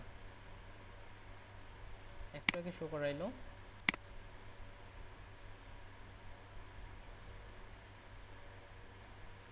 আচ্ছা যাই হোক, মাউসটা রেখে দিবেন, ওখানে কিন্তু শো করাবে। এখানে দেখেন ফরগ্রাউন্ড কালার, একটা ব্যাকগ্রাউন্ড কালার। রিয়েল লাইফ থেকেও যদি উদাহরণ দিতে, আমরা যখন কোনো বাড়িঘর রং করি তখন আমরা দেখি যে বিভিন্ন রকম রং করতে যদি চাই তাহলে কিন্তু রঙের প্রত্যেকটা বাকেট আলাদা আলাদা থাকে, লালের জন্য আলাদা, নীলের জন্য আলাদা, বা যে কালার করে প্রত্যেকটা বাকেট আলাদা থাকে, সবগুলো কিন্তু একখানে মিক্সিং করে দেওয়া হয় না। ঠিক একইভাবে আমরা এগুলো এটা আমরা বাকেট হিসেবে, কালার বাকেট হিসেবে ধরে নিতে পারি। উপরেরটা হচ্ছে ফরগ্রাউন্ড কালার, এই যে চলে আসছে, আর নিচেরটা হচ্ছে ব্যাকগ্রাউন্ড কালার, যেটাকে ব্যাকগ্রাউন্ড কালার, উপরেরটাকে বলা হয় ফরগ্রাউন্ড কালার। আমরা এটা নিয়ে ডিটেলস সামনের ক্লাসে আলোচনা করব, জাস্ট শুধু আমি আপনাদের দেখাচ্ছি আমরা কালারটা কীভাবে অ্যাপ্লাই করব। উপরেরটা যদি আমরা কালারটা অ্যাপ্লাই করতে চাই, যদি অল্টার চেপে ব্যাক স্পেস দিই তাহলে কিন্তু উপরের কালারটা চলে আসবে। দেখছেন, অল্টার চেপে ব্যাক স্পেস দিলে উপরের কালার চলে আসতেছে। আমরা এখানে কালারটা চেঞ্জ করবো কীভাবে, জাস্ট শুধু এক ক্লিক দিয়ে ইচ্ছা মতো আমরা এখানে একটা কালার সেট করে দিলাম। অল্টার চেপে ব্যাক স্পেস দিই তাহলে কিন্তু দেখেন কালারটা চলে আসলো, কিন্তু অল্টার চেপে ডিলিটও চাপতে পারি, ঠিক আছে। আর নিচের কালারটাকে বলা হয় ব্যাকগ্রাউন্ড কালার। এখানে যদি আমি একটা কালার নেই লাল, তাহলে যদি কন্ট্রোল চাপে ব্যাক দিই বা ডিলিট দিই তাহলে কিন্তু আমার ব্যাকগ্রাউন্ড কালারটা চলে আসবে। ওকে, আর আমরা যে কালারটা পরিবর্তন করতে পারি, জাস্ট এখানে তীর চিহ্নতে ক্লিক করব তাহলে কালারটা পরিবর্তন হয়ে যাবে। এই হচ্ছে আমাদের কালার, ফরগ্রাউন্ড, ব্যাকগ্রাউন্ড। তাছাড়া এখানে আমাদের কালার আরও অনেক আছে, এই কালারগুলো আমরা পরবর্তীতে ব্যবহার শিখবো। আপাতত ফরগ্রাউন্ড, ব্যাকগ্রাউন্ড, যেহেতু নতুন ক্লাস, আপনারা নতুন, এইদিকে বুঝাইতে গেলে অনেকের মাথায় ঢুকবে না, তাও তো মনে হচ্ছে অনেকের মাথার উপর দিয়ে যাচ্ছে, এমনটাই মনে হচ্ছে। এরপরে দেখেন কালার অ্যাপ্লাই, এরপরে হচ্ছে আমরা যে লাস্ট যেটা হচ্ছে বেসিক সিলেকশন। সিলেকশন টুল বলতে এই যে দেখেন উপরের দিকে এটা আছে, এগুলাকে বলা হয় সিলেকশন টুল। উপরে এটাকে বলা হয় মুভ টুল, উপরে সবার উপরে যেটা আছে এটাকে বলা হয় মুভ টুল, এটা শর্টকাট হচ্ছে ভি। তার নিচে যে আছে আমরা যে এখানে দেখেন যেটার নিচে একটা তীর চিহ্ন আছে, এটা যদি মাউসেরটা আমি চেপে ধরি তাহলে এখানে সাব মেনুগুলো এখানে শো করাবে। ঠিক একইভাবে এগুলো হচ্ছে আমাদের সিলেকশন টুল, এক একটা এক একভাবে সিলেকশন করে, কিন্তু সবার কাজে কিন্তু একই রকম। আমরা আজকে মাত্র কটা সিলেকশন টুল দেখবো? আজকে আমরা দুইটা সিলেকশন টুল দেখাবো আপনাদেরকে, একটা হচ্ছে রেক্ট্যাঙ্গুলার আর একটা হচ্ছে ইলিপস। তাহলে দেখেন আমি যদি রেক্ট্যাঙ্গুলার ক্লিক করে মাউস চেপে ড্রাগ করি, এটা হচ্ছে আমাদের কী হলো, যে অংশটা দেখতেছেন একটা দাগ দাগ দাগ দাগ যাচ্ছে, এটা হচ্ছে আমাদের সিলেকশন হয়ে গেছে। সিলেকশনকে আমরা কেন করব? আমি যদি এইটুক জায়গার মধ্যে কাজ করতে চাই তখন আমি ওই এলাকাটুকু সিলেকশন করে নিব। ওকে, দেখেন আমি এইটুক এলাকার মধ্যে আমি কালার অ্যাপ্লাই করতে যাচ্ছি। আমরা আগের বার যখন করছিলাম অল্টার চেপে ব্যাক দিছিলাম তখন কিন্তু পুরাটাই কালার হয়ে গেছিলো। এবার যদি আমি শুধু অল্টার চেপে ব্যাক দিই তাহলে দেখেন আমি যতটুকু অংশ সিলেক্ট করছি ঠিক ততটুকু অংশ কালার অ্যাপ্লাই হয়েছে। ঠিক একইভাবে দেখেন এখানে হচ্ছে ইলিপস টুল আছে, আমি যতটুকু সিলেক্ট করব ঠিক ততটুকুই কালার অ্যাপ্লাই হচ্ছে। এটাই হচ্ছে আমাদের সিলেকশন টুল। আর আপনারা বাসায় এই যে প্রত্যেকটা যে সিঙ্গেল রো মার্কিউ টুল এগুলো কিন্তু দেখবেন, আর কালকে না বুঝলে এটা আমি ডিটেলস তখন আরও বলে দিতাম। লেসো টুল আপনারা জাস্ট হালকা করে দেখবেন। এই লেসো টুল কী হচ্ছে, আমরা জাস্ট ইচ্ছা মতো সিলেক্ট করে দিলাম, মাউস ধরে যা ইচ্ছা তাই দিয়ে দিলাম। এই যে অল্টার চেপে ব্যাক দিলাম, তারপর ওই হিসাবে এটা সিলেকশন হয়ে গেল। আর ডিসিলেক্ট করার জন্য আমরা কন্ট্রোল চেপে ডি চাপবো, এটা হচ্ছে শর্টকাট। তাহলে দেখেন সিলেক্টটা থাকতেছে না। এটাই হচ্ছে আমাদের হ্যাঁ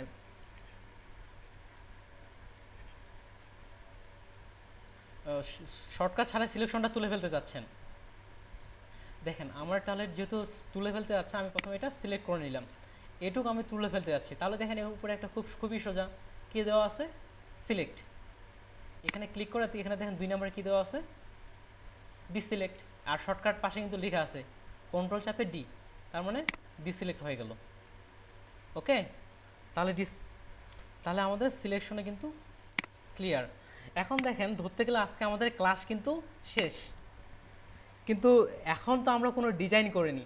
আমি আপনাদের একটা ছোট্ট ডিজাইন করে দেখাবো, সেটা হচ্ছে বাংলাদেশের পতাকা। আপনারা প্রত্যেকে এই ডিজাইনটা করবেন, বাসায় প্রত্যেকে ডিজাইনটা করবেন, আপনাদের এটা হোমওয়ার্ক হিসেবে থাকতেছে। বাংলাদেশের পতাকার ডিজাইন করবেন, তারপরে এই টুলগুলো সম্পর্কে আমি কিন্তু কালকে এই টুলগুলো সম্পর্কে যে কাউকে আমি প্রশ্ন করব যে আমাকে জুম টুলটা কি, আমি বুঝি না, জুম কিভাবে করা যায়, ডকুমেন্ট প্যান কি, ডকুমেন্ট কীভাবে সেট আপ করতে পারি, আমি কিন্তু আপনাদের যে কাউকে প্রশ্ন করতে পারি, আগেই বলে দিচ্ছি কিন্তু যে কাউকে প্রশ্ন করতে পারি।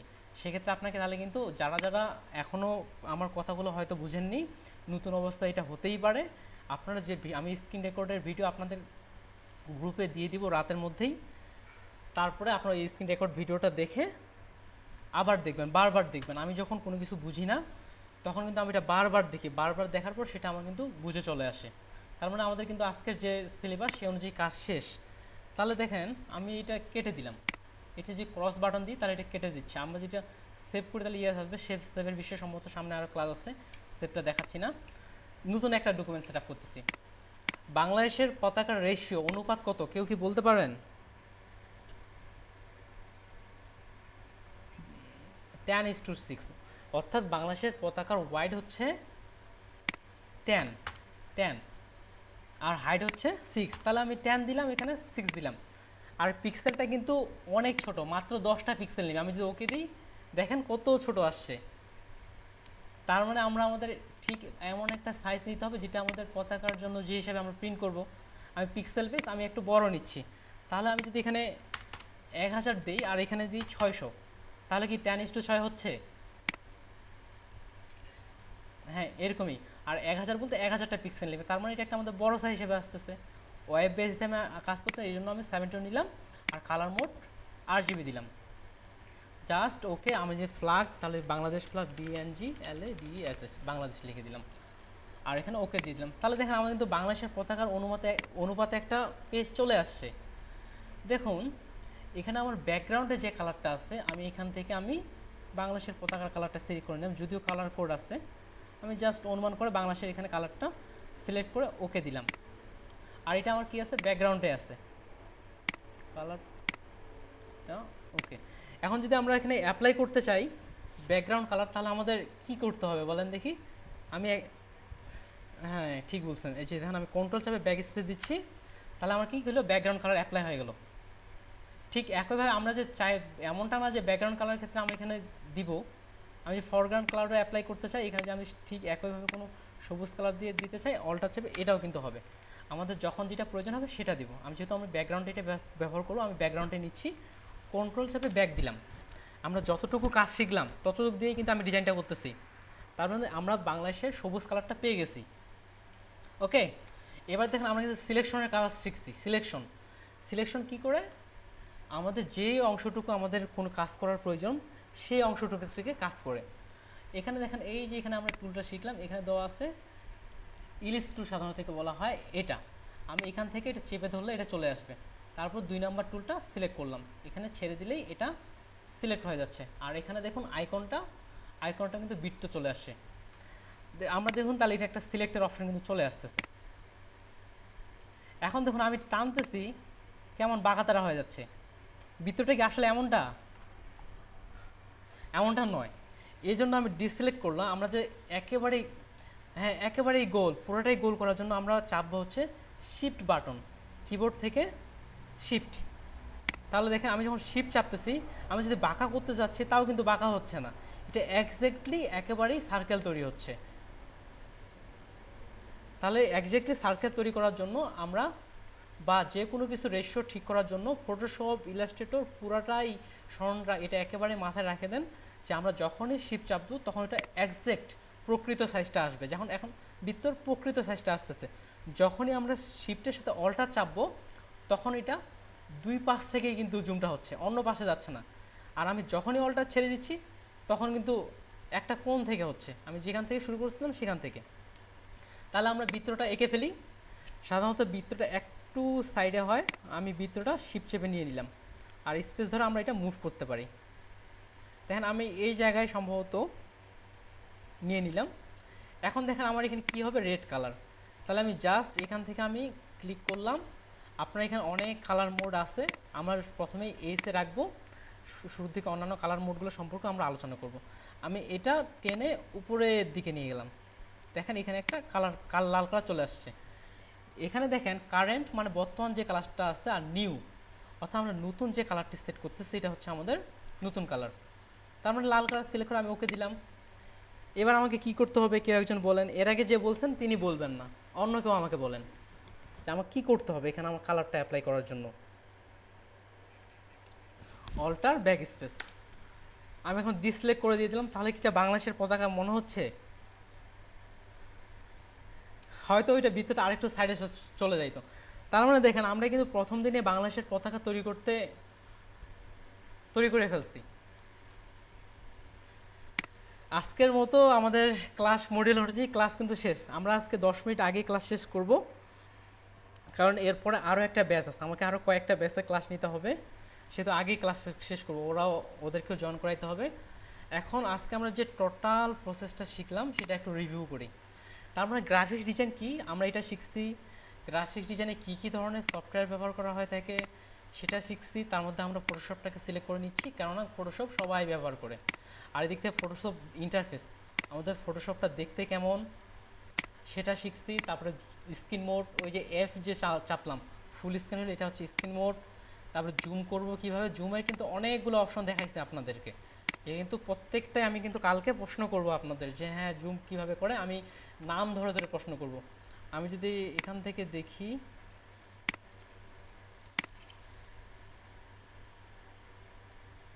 আচ্ছা যেহেতু মিটে নতুন আমিও বুঝতেছি না, আমি কালকের মধ্যে দেখবো এটা সবাইকে কিভাবে একসঙ্গে আনা যায়। যাক সাইডে এখানে নামগুলো আছে, আমি নাম ধরে ধরে কিন্তু বলবো হ্যাঁ যে আপনি এটা বলেন, আমি কিভাবে জুম করব, এটা কিভাবে করব। সেহেতু বাড়ির কাজ কিন্তু অবশ্যই ভালো করে করতে হবে।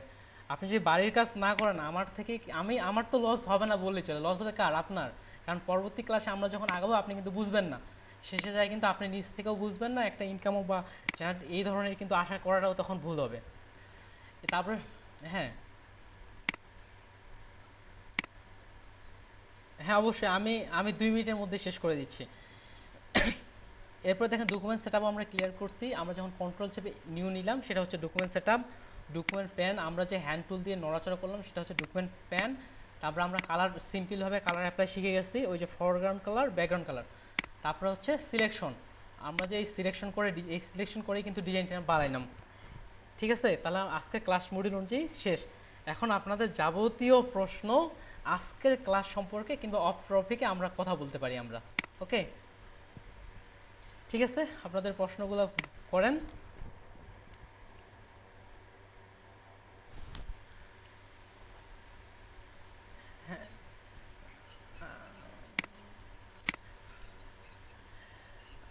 আস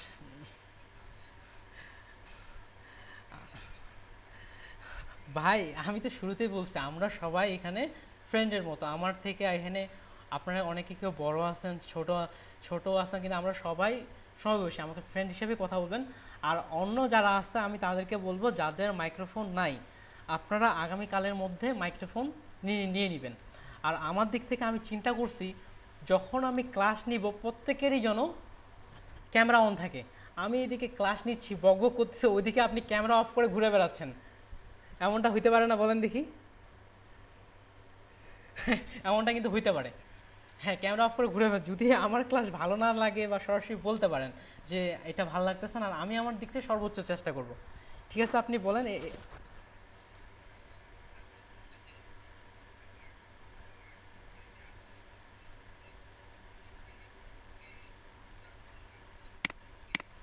হ্যাঁ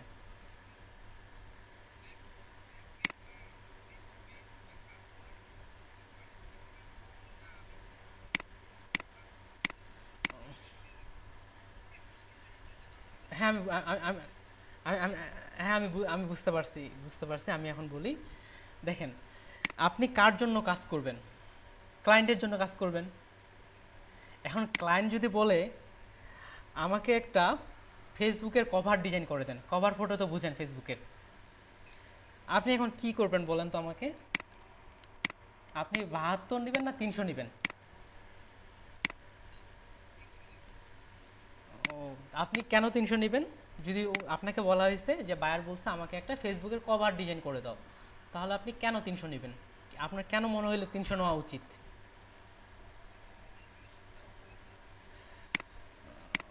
ওকে, কিন্তু আমরা 300 নিব না। আমি শুরুতেই বলছি আমরা যখন ওয়েব বেস কাজ করব তখন হচ্ছে 300 নিব, সরি 72 নিব। ফেসবুক কভারটা কি ওয়েব বেস? ওয়েব বেস তো না, ওয়েব বেস, এই জন্য আমরা 72 নিব। এখন আপনি বলেন আমি আমি 300 নিব, আপনার মনে হচ্ছে আমি 300 নিব, ওয়েব বেসও আমি 300 নিব। এখন সমস্যা কি দাঁড়াবে? দেখেন আমরা যখন ফেসবুকে ঢুকি তখন কিন্তু প্রত্যেকটা জিনিস ডাউনলোড হয় আমাদের স্ক্রিনে শো করায়। যখন আপনি 300 নেবেন তখন কিন্তু আপনার মেগাবাইট বেড়ে যাবে, ইমেজের মেগাবাইট বা কোয়ালিটি বেড়ে যাবে। যখন ইমেজের কোয়ালিটি বেড়ে যাবে তখন কিন্তু পেজটা লোড নিতে কি হবে? সময় লাগবে। হ্যাঁ এই জন্য আমরা যত ওয়েব বেস কাজ করবো ওইটার জন্য আমাদের 72 পারফেক্ট। যদি আমরা 72 নিচে দেই তাহলে ছবির কোয়ালিটি নষ্ট হয়ে যেতে পারে, আর যদি আমরা 72 দিই তাহলে ছবির কোয়ালিটি পারফেক্ট। আর যদি বেশি দেই হয়তো আমাদের চোখের দিক থেকে ধরা পড়বে না, কিন্তু পিকচারটা কি হবে? ভারী হয়ে যাবে। তার মানে আপনাকে যদি বলা হয়েছে ফেসবুকের জন্য একটা কভার ডিজাইন করতে, তাহলে তার মানে আপনাকে কী নিতে হবে? আপনাকে এখন চিন্তা করতে হবে ফেসবুকের এই কভার ডিজাইনটা আমি কোথায় ব্যবহার করবে বায়ার। হ্যাঁ হুম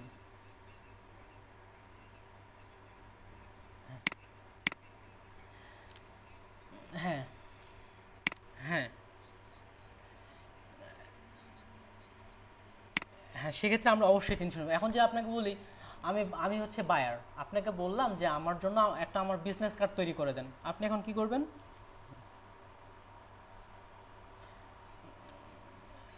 প্রিন্ট হবে। ঠিক আছে, আপনার দিক থেকে আপনি প্রশ্ন করবেন, আপনার এই প্রশ্নগুলোর মাধ্যমে কিন্তু অন্যজন শিখতে পারতেছে। তার মানে কিন্তু আমরা বুঝে যাচ্ছি আমরা অটোমেটিক বুঝে যাচ্ছি কখন আমরা 72 নিব কখন 300 নিব। আর এই 72 বা 300 এটার সঙ্গে সঙ্গে যখনই প্রিন্ট বেস হবে তখন CMYK সিলেক্ট করব, যখনই ওয়েব বেস হবে তখন 8 GB সিলেক্ট করব। ওকে আমি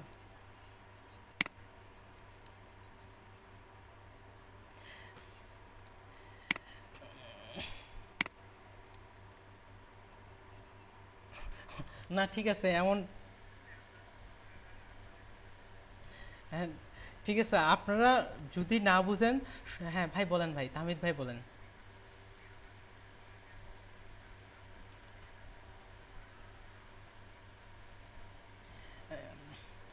এটাই ভাই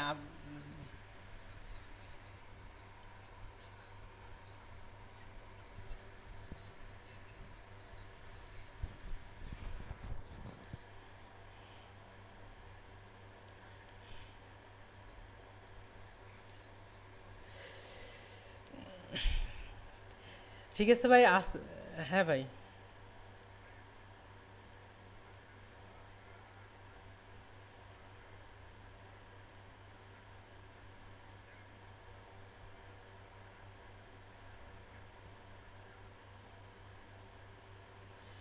ঠিক আছে তাহলে আমি একটু বলি এখন।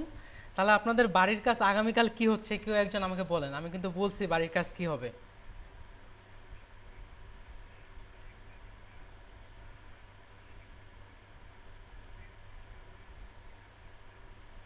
হুম, উত্তর দেওয়া।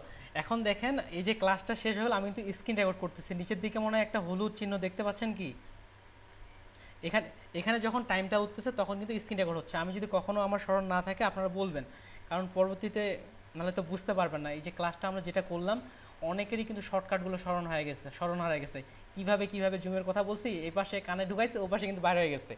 আমারও কিন্তু এমন হইতো, কাজ করতে করতে এটা আমাদের স্মরণ থাকবে। তখন আপনারা কী করবেন, ভিডিওটা রিপিট করবেন। আর যেহেতু আমরা একটা টার্গেট নিচ্ছি যে আমরা অনলাইন থেকে আয় করব, সেক্ষেত্রে আমাদের কিন্তু প্রচুর এখানে সময় দিতে হবে। আর আজকে আমি যতটুকু ক্লাস করাইলাম ততটুকুই যে আপনি করবেন, শুধু বাংলাদেশের পতাকা করবেন এমনটা কিন্তু না। আপনি যদি পারেন আর নতুন কিছু ক্রিয়েটিভ ডিজাইন তৈরি করতে, যেমন আমি বলছিলাম গ্রাফিক ডিজাইনের সংজ্ঞা কি, নতুন কিছু আলাদা কিছু তৈরি করা, নিজের চিন্তা থেকে তৈরি করা। আপনি চাইলে নিজের চিন্তা থেকে তৈরি করে আমাদের গ্রুপে পোস্ট করবেন, কাজগুলো পোস্ট করবেন আপনি আপনার চিন্তা থেকে। আর কাজের দিক থেকে আপনাকে অবশ্যই চেষ্টা করবেন, আপনি না পারেন অন্তত চেষ্টা করবেন। তা তারপর হ্যাঁ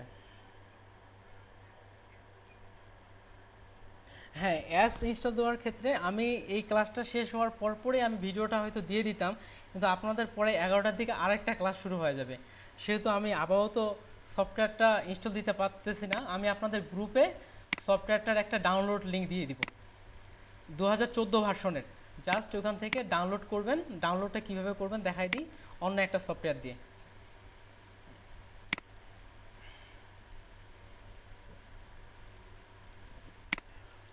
হ্যাঁ হ্যাঁ অবশ্যই বলেন।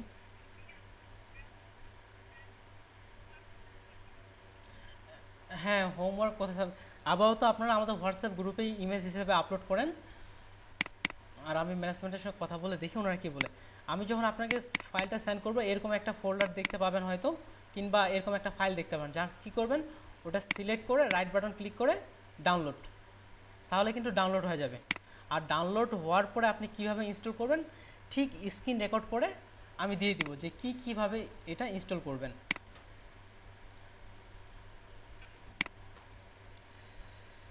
তারপর ক্লাস সম্পর্কে বলেন। আমি চেষ্টা করতাম হয়তো ক্লাসের পরে, কিন্তু ওই ক্লাস নেওয়ার পরে আমি ক্লাসের লিঙ্ক দেওয়ার হয়তো সময়টা ওই জন্য পাচ্ছি না। আর ঠিক আছে আমাকে এখন ক্লাসের ক্ষেত্রে একটা রিভিউ দেন, আমি কি করলে হয়তো। হ্যাঁ বলেন।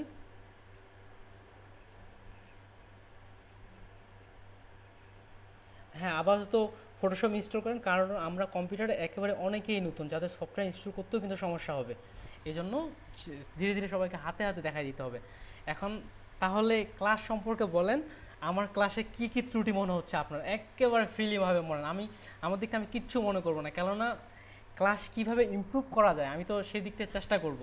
আমি তো বলছি আমি ক্লাসে নতুন, কিন্তু ফ্রিল্যান্সিংয়ে নতুন না, বা ডিজাইন সেক্টরে নতুন না।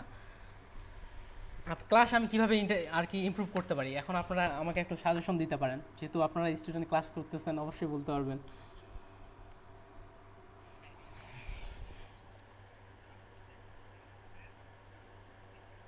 ওকে,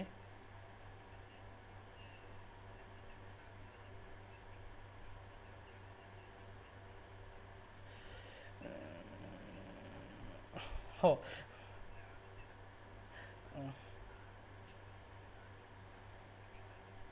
ওকে, হ্যাঁ ঠিক আছে ভাই। আমার এটা বলার কারণ কি দেখেন, আমরা কিন্তু কেউ ছোট নাই, আমরা সবাই অনেক ক্লাস করে আসছি, সেই ছোট থেকে অনেক ক্লাস করছি, তাই আমরা বুঝি যে কিভাবে ক্লাসটা হয়তো উপস্থাপন করলে ভালো হয়, বা আমার এই জায়গায় ভুলগুলো হচ্ছে, যেহেতু আমিও ক্লাসে নতুন, এই জন্যই ভাই প্রশ্নটা বললাম। চেষ্টা করো আমি, যেহেতু আমি, হ্যাঁ অবশ্যই।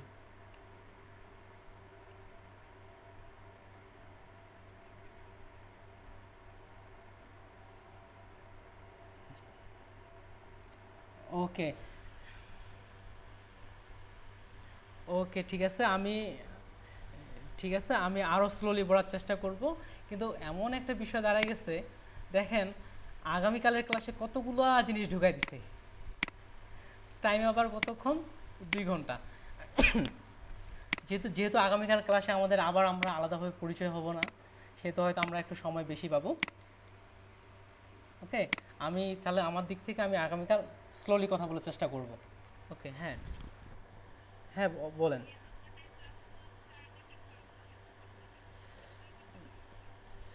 আসলে গতকালই আমাকে ক্লাসের বিষয়ে জানানো হয়েছে, আমাকে 2 ঘন্টারই কথা বলা হয়েছে, যে 2 ঘন্টা করেই ক্লাস হবে। তারপরে বলেন, কেউ কিছু বলেন ডিজাইন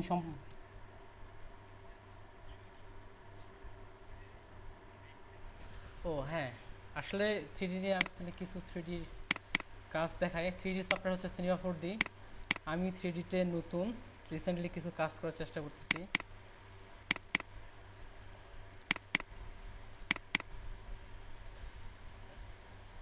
যেমন সাম্প্রতিক এসপি মনিটরটা একটু মডেলিং করার চেষ্টা করছি।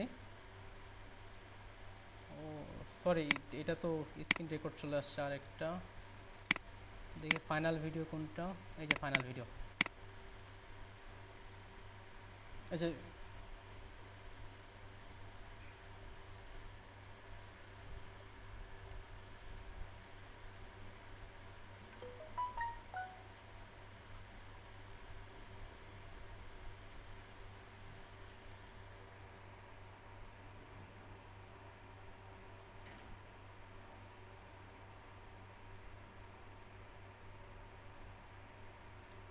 আপনারা কি অডিও শুনতে পাচ্ছিলেন?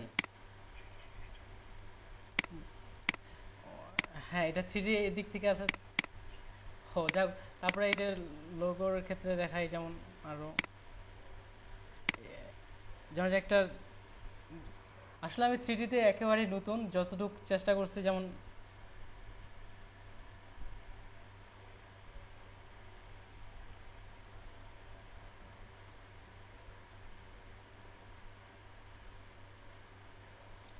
এ হচ্ছে এটা 3D কিছু ডিজাইনের ক্ষেত্রে, এই ক্ষেত্রে হইতে পারে আপনার মনিটর বা বিভিন্ন ধরনের প্রোডাক্ট হইতে পারে, এটাই আর কি 3D চেষ্টা করতেছি। হ্যাঁ,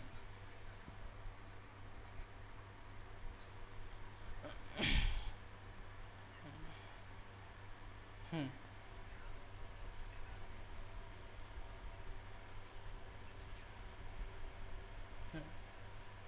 ওকে, হ্যাঁ আপনার